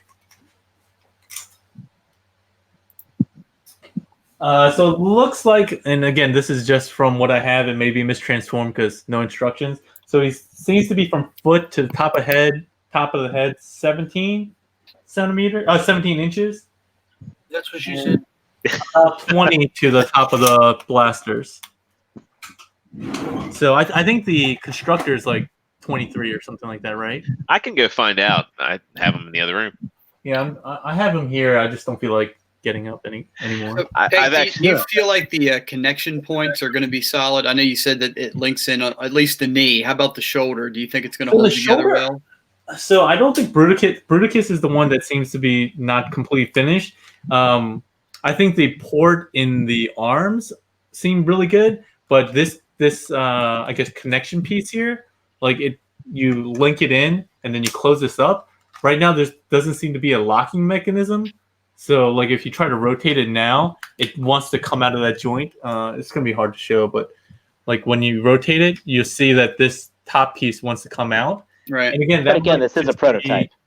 That might just be like tolerances. It could just be user error because I don't know how it's supposed to officially link up. So that's the only thing that I have concerns about. I guess not concerns, but reservations. That's more because I don't know. And this still seems like the same version of the sample that I had from a year ago. So While this was drastically improved, and this one seems very close as well. So I think this one's probably one of the furthest away, even compared to Blast Off, which I hadn't seen before until this TFCon. This one still seems the furthest away from actually being ready to go. So I think they're probably tweaking stuff with him. They're on my display room here, and it looks like the top of his head in an A stance. Bruticus is about 21 inches tall, and Constructor is about 20 inches. Well, he probably is 21 inches tall. Okay, so about a 3-inch differential. Yeah. Hey, TM, how's it going, man? Thank you very much for that, by the way. That is awesome. Yeah, I haven't asked because I've been vacationing and busy, but I'm gonna ask MMC if I can actually do a preview of the Fraudo, because the Fraudo thing seems really solid. Like if I got that as a final figure, I would be happy with it. There's no tolerance issues or anything like that. So I'll ask them if I can do that at some point. You also have you showed first. You have the next member of the DJD or whatever they're calling. Oh yeah. I haven't actually taken him out of the bag. Since, okay. I was going to see if you had any thoughts on him yet. No, I didn't actually get to mess with him that much. Depending on what year it is, I'll be helping out the MMC booth. Sometimes I'm helping out the Aegis 3 and Up. Sometimes I'm helping out the Toy Dojo booth, Madhouse booth. So this year I wasn't actually at the MMC booth much, so I haven't got to mess with him at all. And you would think that I'd be like super excited to go ahead and mess with him now that I have him at home, but I don't know why. I just haven't messed with this one. You're mostly just I'm more tired, infatuated with the Bruticus, to be perfectly honest. Speaking of MMC, I have one question. Rest in 2017, they had a bulkhead that they had kind of remolded out of the Titanica. And, yeah. Right. Whatever happened to that? Was that just kind of a? It's probably one of those things that they're probably will do at some point because it is a retool remold, so it is a lower cost for them. I think they're probably just trying to see if they can push that out at a time where they have a gap in their production. So they're probably trying to push out things that are going to be more popular because that's kind of a one-off, right? It's a Prime figure. Yeah. There's not a lot of are there any Prime third-party animated Primes right now? So Yeah. I think it's one of the things that will probably eventually happen, but I wouldn't hold my breath if you're a Bulkhead fan for it to come out anytime soon. Yeah, Fair enough. Fanstoid Sonic Wave is coming out. Anything can happen. Yeah, that's true. Acoustic wave, yeah. man. And that's kind of a crazy one too. And to go back to kind of how rabid that Fans Toys base is, I bought the Rodimus, and I had a good reason for buying the Rodimus. I can be that guy. Do not have a good reason for buying that. No, my good I reason. thought it was going to be better. Was my reason. Well, my reason was I wanted a middle ground because in my display, my movie display, I have the Masterpiece Rodimus, the newest one, holding the Matrix, and then I've got the Fans Toys one. Oh, you're recreating the scene where he transforms into Rodimus. Okay. Yeah, so that was on T-Man 978's channel. yeah. Yeah, T did a whole showcase of my collection. I need to start just doing the podcast from my collection room so I actually look like I don't know why you haven't. I recommend it. Because I have 2 monitors in my office. That's why I have the chat up on one monitor and I have you guys up on the other. And I also have my mini fridge in here. You could take those over there. It's probably a lot easier than bringing your collection here. That would be easier. Or bring it up on your PS4. The chat. You can't get the I could get the chat on my PS4. It is like the Brady Bunch. Wait, in the center, does that mean I'm Alice, the maid? As long as I'm not Mike Brady, I don't care. So you just need to shake your head at us and just like in disbelief, like she does. Yeah. Which way? Can like punch through this? I'm gonna look down at it. I guess we should turn it over to the audience. Since we're getting close to time. Does anybody have anything? We're past the time. We're past the time, but does anybody have anything that they'd like to ask Paik? I know we've got MP Collector, TM Reviews, Sportimus, Nightwinging them, Winston. A lot of a regulars. Shout out to there. Winston. Yeah. MCT dog. He's a diehard. Where is Deluxe? He usually joins the live stream we do with TM Reviews. He's probably doing a 30 minutes with somebody. But no, he's either doing they're either recording SCU on a Thursday, or he is probably doing around 30 minutes. Here we go. I haven't seen a lot of people. I don't see Nate Simmons in here. That's a great question. TM Reviews asks, "What's your take on the re-edited Stray?" Is that specifically for me? I can barely tell the difference. I'm not gonna lie. I know he has like a different color chest, like a blue chest, but other than that, I guess he has like the symbol on his alt mode. But other than that, I don't see that much of a difference. He's got a new hat. Well, I was gonna say I have the TFCon Toronto one. That it just has a more streamlined chest.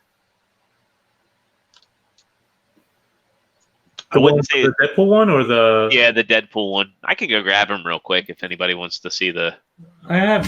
Oh no! Goku Black just took a dive. So I have him here, but is this the same chest? I feel like this is different, right? It's a different chest.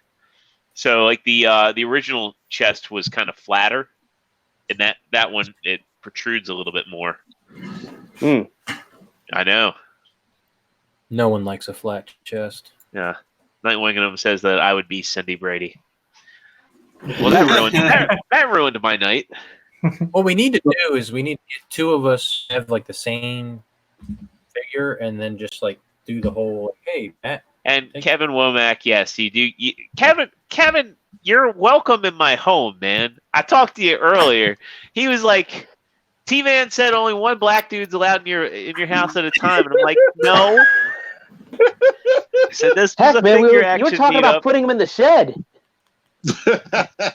No, that was Matt's idea. Yeah, that was Matt's idea. I was like, I have a guest room. The shed next to the Toro. No, I have a legitimate guest room. I just need to get a TV for the guest room. That's the only thing that's missing in there. He can go sleep with Detective Pikachu in there. I bought my girlfriend a Detective Pikachu. Is MMC going to continue the IDWTF line? I know there's definitely figures that they have designed that they haven't shown that I think people will be excited about. But I would say it's probably a safe bet.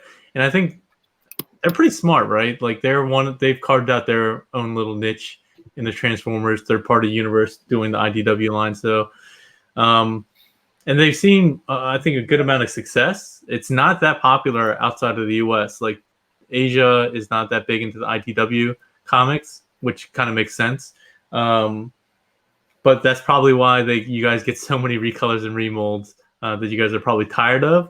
But that kind of fuels the line to keep going. You know, having this kind of amalgam of Beast War. I'm jealous. I'm jealous of that. I have that on pre-order. That's one of the few I may end up getting. It's a good mold. Of the two, I think the Pet was way better than Nickel. I mean, Nickel's great to have on a shelf. Don't get me wrong, but the Pet has the playability. Yeah, Nickel's cute. I think it's. I mean, it's pretty easy to do the Pet though, right? It's just go from vertical to horizontal, essentially. It's just Cheetor's transformation, really. Yeah. I mean, Oh yeah. You know, I have one question. We had and I'd love to get him back.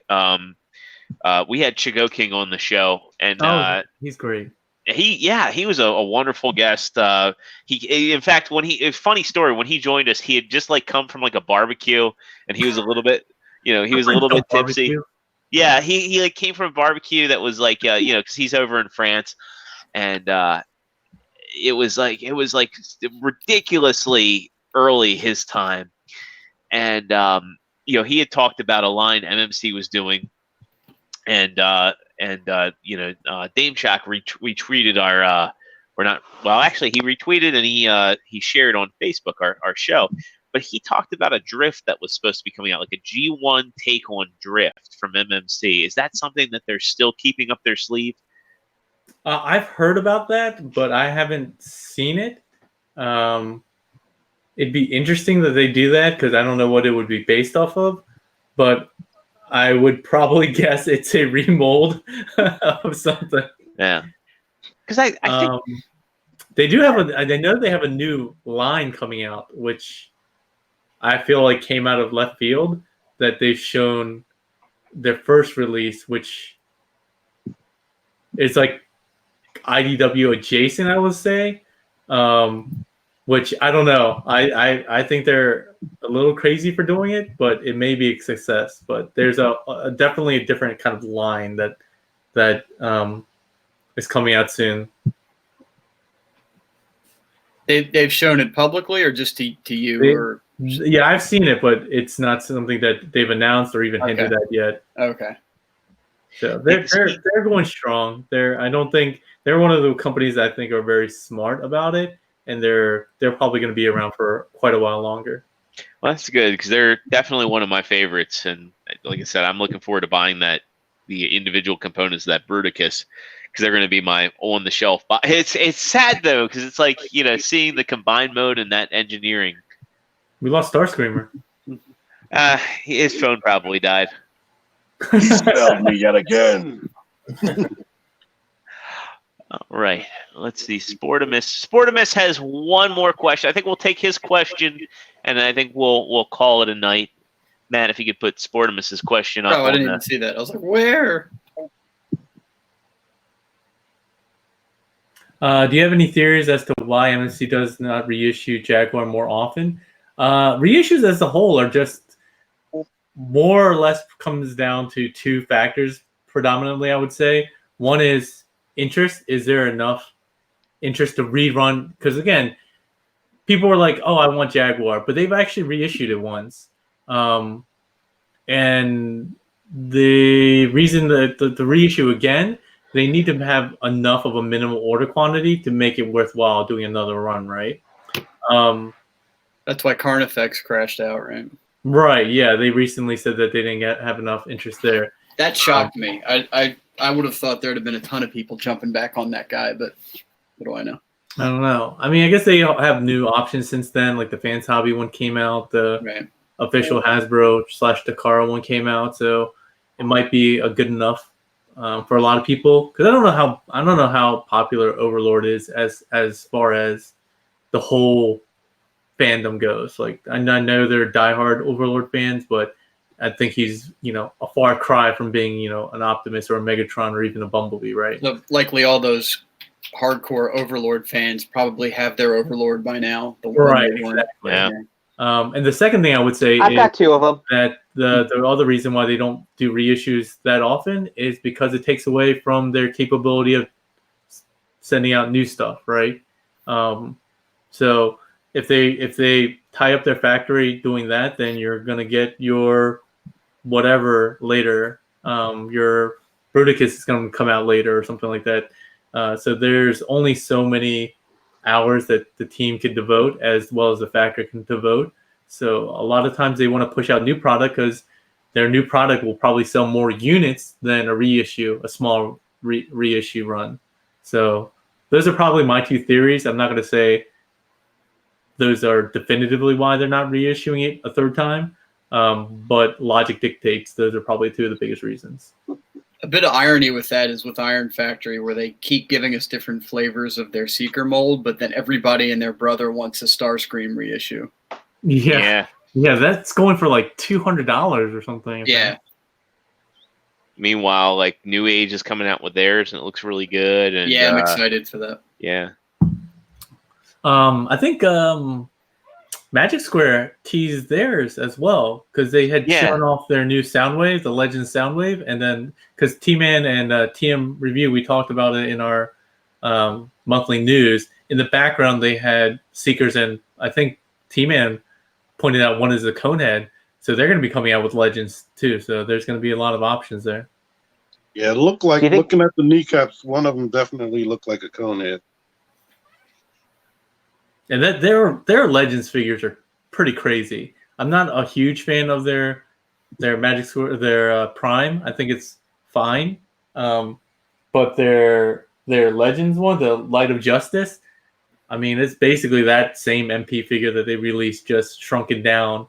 So how they're going to be doing that Soundwave with transformable tapes of that size is just mind-boggling.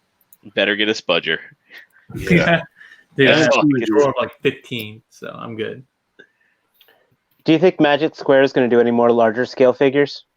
I don't know, actually. That's an interesting question. I guess it really depends on how well their Prime and their reissues did.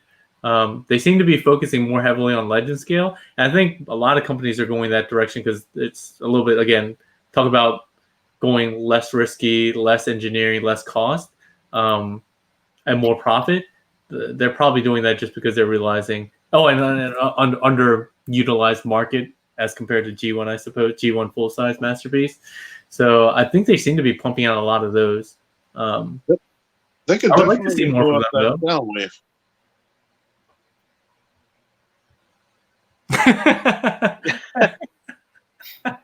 Just a helpful He's hint. got a valid point there. It's a very valid point. Here in the background. He was obstructed. The head was obstructed. That's why T-Man did his TV. I mean, if you can tell what someone's head looks like by their knees. Yeah. Trust me, Paik would have pointed that out. Yeah. I also want to real quick point out that while we've all been gabbing, Joe's steady collection of females has been growing there in his. I know. What and He's got a monkey Mr. there. Satan is just having himself a good old time. I know. He always gets it from 18 though. See, I can't get into statues. Statues, I just don't. I can't get into those. So But I want to know what from the me, a card is question up from to. me to you, since you guys have been drilling me. Let me ask each of you guys a question. Oh, Joe, what's with the statues? What's the appeal of statues? I mean, you collect Transformers, action figures. What's the appeal of statues? Something that's just sits on your shelf, doesn't do much. They're half naked. I don't get I'm sorry, is your name Joe? Let me get to you later. I got your question later. Can we keep this guy? No, I mean, I don't get like the premium format stuff, the real expensive stuff. I get stuff like this that's fairly inexpensive, and they don't have really that many alternatives for as an action figure. So like Princess Iskandar here, that's the only, if you want any kind of representation of her, this is pretty much your only option. I kind of get that. Does he have Figmas? They're not like this, you know. I would like, yeah, the premium format, the sideshow stuff, it looks fantastic. They put it in an amazing pose for you that don't have to worry about changing. And they do give you some options, like you can usually like replace an arm or something they're holding or something like that, or a face piece. But for the price and the amount of space that they take up, that's not a value for me. So like out of everything I have here, I would say 99% of it is articulated figures, and I do have some Funko Pops. I do have some. Ew, Funko Pop collector. How'd you guys get him on the show? it was came an with that. He-Man's a Can you rephrase that? lover. He arrived with Matt to a meetup. Giggity. I just showed up, and they haven't had the heart to kick me out yet. Yeah, I kind of get that. I mean, I'm a real big One Piece fan, and they have, aside from like a couple of figures early on from Figure Arts, and like the Madhouse, I want to say Madhouse ones that they have, they've released like I think a 10 of them, which are really great. They're like a little bit larger than Figure Arts scale, and they're, I would say, better quality in Figure Arts, more detailed. Those are really good. But as far as, you know, if you want to really collect a lot of stuff, they only come out with statues. So I get it. You have you're a fan of certain things that don't really give you an opportunity to collect in anything else besides statues. Yeah, and anytime I have the choice, I always go for an action figure. All right. Let's go to parts former. What kind of question do I have? So, as your name implies, parts former. Are you really pro parts forming, or are you kind of just? Is that an ironic name that that you don't like parts forming? He literally is a parts former. He can't show you because this is a G-rated show. Are we a G-rated show? I thought we were like kind of. Yeah, that's not the case. We're not a G. A band called King Missile wrote a song about him. Go ahead and show him. We can test out the new blurring censorship. That's not really parts forming. That's just swapping out for accessory options. I don't think anybody would consider that parts forming. And I mean, you know, I like to call it my Omega Supreme, but that's not really why we're here, is it? I mean, my name will have to remain a mystery. Well, you can just tell me: are you pro parts forming or anti parts forming as a whole? I think if the character, like I said, Omega Supreme, someone like that, where it's the precedent set for the character, I don't mind. I don't like cheaty parts forming. If there's another way to do it, but you can tell like it was a design shortcut, that's disappointing. I get disappointed. All right, what about with combiners in particular? Because a lot of companies seem to be going that direction. Toy World, Zeta, even Fans Toys. If it helps with stability, then I'm for it. All right. Well, if you can assemble a combiner and it can stay there, that would otherwise not be sturdy. Which is why I asked you about the joints on the Bruticus, because I thought if it's all inclusive, I wonder how stable it's going to end up being. Yeah. But if they can pull it off that way, great. If not, I would rather them go with the extra parts than put together, try to shoehorn, non-parts forming and then have it be a mess. All right, so the ends justify the means for you, essentially. Me and I think there's some evil villains that probably have that same mantra. All right, well, I'm going to go down to TruStarscreamer. Where's the E in your name, man? Like, what's going on here? Damn it, that you got. Why does he get the hard-hitting question? Man, we're getting deep here. I mean, you definitely are from Maryland if you spell like that. I was from Maryland, actually. I used to live in Rockville, but I'm sorry. I'm in North Carolina now, so that's why I didn't get the invite to the party. But no, honestly, it was because when I was filling out a name, it had too many letters, so it just had to go. So you could not buy a vowel. I could not buy a vowel. Okay, I thought somebody had already taken TruStarscreamer, and you were like, okay, well, he may be the true one, but I'm the TRU. He's one. like, it's either this or I'm TruStarscreamer. Yeah. That's my porn. Should it be capitalized like TRU as in Toys R Us Starscreamer? No, it's just because I used to be way back in the day on T-Fans. I was just Starscreamer, and then one other board I was Starscreamer, but then finally I went to another board and there was another Starscreamer already taken, and I'm like, damn it, I've had that name since 1999, so damn it, I'm the true one. So it was the real kind of how it started. See, if I was that guy, I'd probably just have fun with you and just post like derogatory things, just ruin your online reputation on all the other Transformers boards. The first time that happened, it was somebody who was like a someone who got into a Transformers forum and like was on there for a week and never came back for 8 months. And I'm like, I told the mods, hey, can I? Yeah. Okay. And that just kind of stuck. So that's my PlayStation tag. That is my Instagram tag, by the way. Just had to plug that in there real quick. So. Okay, but a serious question: what's with all the Predator collecting this week? I mean, like of all the stuff you showed, dude, you showed, like, I just kind of got on a. And that's the thing. I just like recently just started picking up a bunch of NECA Predators. I got the movie one, then I got the armored one, then I got the Emissary. Then I found that 2-pack. I mean, I think what I like about NECA is you really don't have a gotta collect them all scenario, but it's like you see the ones you like, and it's like, okay, I do want that. I do want that. You can cherry pick. So like I've passed over the movie monsters and stuff, but you plan to start a new channel called To Collect a Predator. You have a NECA Chris Hansen? Yeah, you're gonna have like 12 subscribers. I picked up the Predators. I picked up the Predator originally because I wanted to go with my Storm collectibles because of MKX. I'm going to give Joe 2 figure action points for that because I was trying to work that into a joke and you beat me to it. There's 2 figure action points for you, Joe. Well, visualizing this, that he's walking down the aisle of Target. Chris Hansen pops out. Right here. But he's a NECA. He's a little figure. Were you intending to buy this Predator?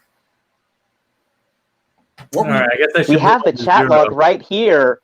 We have the chat log right here of saying, gee, if this Target has a Predator, I'm buying it. Did you ask the Predator how old it was? But if he's buying the Predators though, not the he's helping, right? I'm trying to help you, man. Like he's a predator. He's a predator. Isn't that what they're ultimately, Yeah. We're well off. Paik, go move on to the next. All right, Zero. So are you really racist, as they put it in the comments? Am I really racist? Did you miss the comments when we're talking about your gray putty? Somebody said something about being racist. Oh, man. As well as racist, apparently, because you can't have 2 black men in your home at the same time. I'm the guy who lives in North Carolina. Wow. Racist? No. I wouldn't even know like how you would be racist. That would just be like, nobody fucking comes into my house. I'm a hermit at this point. So no, I would say your girlfriend's told us that. She's told you I'm a hermit? No, that nobody comes in your house. 5 figure action points to Dave. You know what, Dave? You weren't here last night, so you don't know anything. Maybe he was. Did you lock all the windows? All right, Wait a minute. I'll ask a serious question. What is the most embarrassing figure that you have in your collection? Oh. That would have been a good one for Joe. Yeah, that's probably the Reveltech Woody. Oh, yeah. The one that has like the creepy face. Yeah, but if you want to talk like intentionally embarrassing, that's the one. If you want to talk about like unintentionally embarrassing, it's my modified Mezco Cleveland T-Man 7/8 figure. That is messed up. That is messed up. Can you make a second one for me? I could if I find another Cleveland. That looks nothing like me. If I actually, you know what? If I had to go like the most embarrassing, but I like fucking love them. I have every single one of the Bandai Digivolving Spirits figures. There you go. Yeah, this definitely is a question for Joe. Now that I'm seeing it, he probably is one of the few people that bought that third-party Rouge chest attachment. You guys know which one I'm talking about? Joe, you got that. Funny thing about that. I don't. I'm actually waiting for somebody to give me that as a gift. Funny thing. Who said funny thing about that? Christmas is coming up. I need the Rouge to go with it though, because I don't own it. Oh no, it's not worth it. See, that'd be great if like I get him that for Christmas and he doesn't have the Rouge, so he's just got like a box full of titties. Another box. He's Or that, where he's I going. waited for Isn't there like I don't know what company it was. Nicey. Was that? Nicey. The RC that they're teasing with the proportions. Yeah, the I was proportion. thinking Reveltech Queensblade. All right, moving on to T-Man. Last but not least, so how much do you charge for your lawn services? Because I got my lawn effed up, dude. I got weeds everywhere. That'd be great if like you review T-Man's lawn services. So like he's out like sweating his ass off pushing the mower. Maybe a couple of unboxed figures. Couple of unboxed figures. I mean, All right. a couple of figures that aren't open on it. All right. I mean, if you're leaving it up that open ended, I can work with that. I guess the second question. Well, go ahead. No, I said, oh no. Next time T-Man reviews Kentucky Bluegrass. What's T-Man's next? Hey, wait a minute. T-Man, what's your next milestone for subscribers? For me? Super close to 13,000. Okay, T-Man gets to 15,000 subscribers strictly from Paik's endorsements. You're mowing his lawn. I know, you should. I now got to do a live stream just being like, everybody, go to T-Man 978's channel, subscribe so that he has to mow my effing lawn. TF Con, I'm buying you a beer. I'm buying you a beer. I'll sweeten the deal. If he gets to 15,000, I will drive him to Paik's house.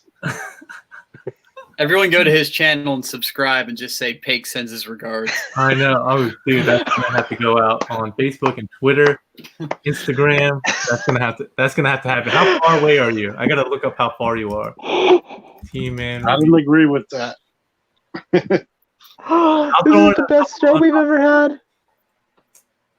So we're 2,116 away. That's doable. Set a deadline by October by TFCon DC. If we get you to 15,000, you mow my grass. We're gonna live stream that. See how he's shaking his head no? That's how he agrees to things. I've seen it before. It's kind of a condition. When we get to October, it's at least going to be like cooler out, so you won't be sweating your ass off. Yeah, my lawn's not that big, man. It really isn't. And but I should mention that while we haven't like announced it formally yet, I guess it could be the informal announcement. So Toy Dojo is going to be doing like a pre-TFCon get-together barbecue / pre-sale. It's going to be at my place, but we did it last year, and we only really shared it with Northern Virginia locals. But you guys are, Maryland locals, and if TRU Starscreamer decides to come up from North Carolina, like it's probably what kind of grill? Thursday night before TFCon DC. We're gonna just do a bunch of like barbecuing and sale and just hanging out the day before. That's the Thursday. Yeah, it's probably gonna be the Thursday. What kind of grill? So I have my grill, but we also have my house is right in front of like the playground area. It has a gazebo and it has a couple of those standing outdoor grills, stuff like that. If you have do I need to pack my egg grill that you want to bring up, then feel free. You're gonna bring a big green egg in your Mazda 3. I do have like a fake big green egg because I got a KO because I'm cheap like that. They KO big green eggs? Yeah. Oh yeah. Or something like that. Kamado Joe. I should point out, in my real job, I sell high-end grills, and I am working to be a pit master. Sony, you're not invited, but you can come the night before and throw some briskets on. I'll be cool with that if you want to do that. Okay. Bring some. I get accused of being racist, and Sony's not invited, so I don't know what's going on. Sony's not invited, man. Sony, not. If I could take the day off, I could get the ribs going at 3. Put them in a cooler. For TFCon? Or the Friday TFCon? Say it again, Joe. The Thursday, Joe. Thursday or the Friday before TFCon? I think it's gonna be the Thursday. Friday, we're usually doing the setup and everything like that. So Friday's dealer setup day. Dave, I got it. Can you put his address up on the screen here so everybody knows where to go? Dave, I got a question for your barbecue rib. Membrane on or membrane off? Off. Okay, then we're in sync on this. Okay, do you season the bone side or not? I season all sides because I cook my ribs vertically. Good answer. All right. I don't cook know my if ribs. I It's do 3 hours it vertically at two. but I do it too. I do it 3 hours at 220 degrees, and then I take them off, wrap it in foil, pour in a cup of apple juice inside there, let it sit for another 2 hours in there, then take it off, and then just let them cook for another hour open. Then let them sit for about a half hour, and the bones pop out like baby teeth. We talk about like spare ribs or St. Louis, not baby back. That's too long for baby back. St. Louis usually. I'll tell you how I do mine. I like to go down to the local Ruby Tuesdays. I already cut them off. Yeah. Ruby Tuesdays. I thought you were gonna at least say like sorry. Chili's. At least they have baby back ribs in like their theme. I'm too lazy to smoke anything. See, like I thought Joe was really impressed by my steak, but now knowing that like what his like No, I was. His standards are really, really fucking low. I will enjoy the hell out of the effort that you guys put into it, but I'm too lazy to do it myself. like I know my potatoes are next level, but like now 9.5, no higher. All I know is you season that steak with like. I've never heard of a man bragging about his potatoes. I'm Irish, man. That's that's all we got. I got to teach you how to make some compound butter. You get some compound butter on that one. You put like a little dollop of that on every steak when you grill. Oh. Clarified butter all the way. Nice. All right, guys. Well, I had a lot of fun. I could talk forever. Yeah, I was gonna say it. Sounds like Let's go to the sign off. Yeah. Oh shit! My phone is at 1%. Oh no! Well, in that case, you can find him at TMan978 if you look on YouTube, look on Google, look on the Instagram. What's going on with his camera? He flipped his phone. He's getting. Of course, again, everyone go to flip the video. on YouTube. Try to get him to 15,000 subscribers by October. What is it? 25th. October 25th. So he has to mow my lawn. And I will drive him there. Is this YouTube subscribers or Pornhub subscribers? Combine them both. Combine them together. Okay, I think it counts. All right. Well, tonight was a lot of fun. Want to again thank our guest Paik4life for joining us. We've been Figure Action. Again, if you like what we're doing, make sure you hit that like button. Make sure you hit the subscribe button and the notification bell. We'll likely have some B-side material coming up in the near future. Again, huge shout out and thanks to our guest tonight. It's been a great show, and we'll see you all again next Thursday night at 9 o'clock Eastern Standard Time. Bye, everybody. And T's phone died. Perfect.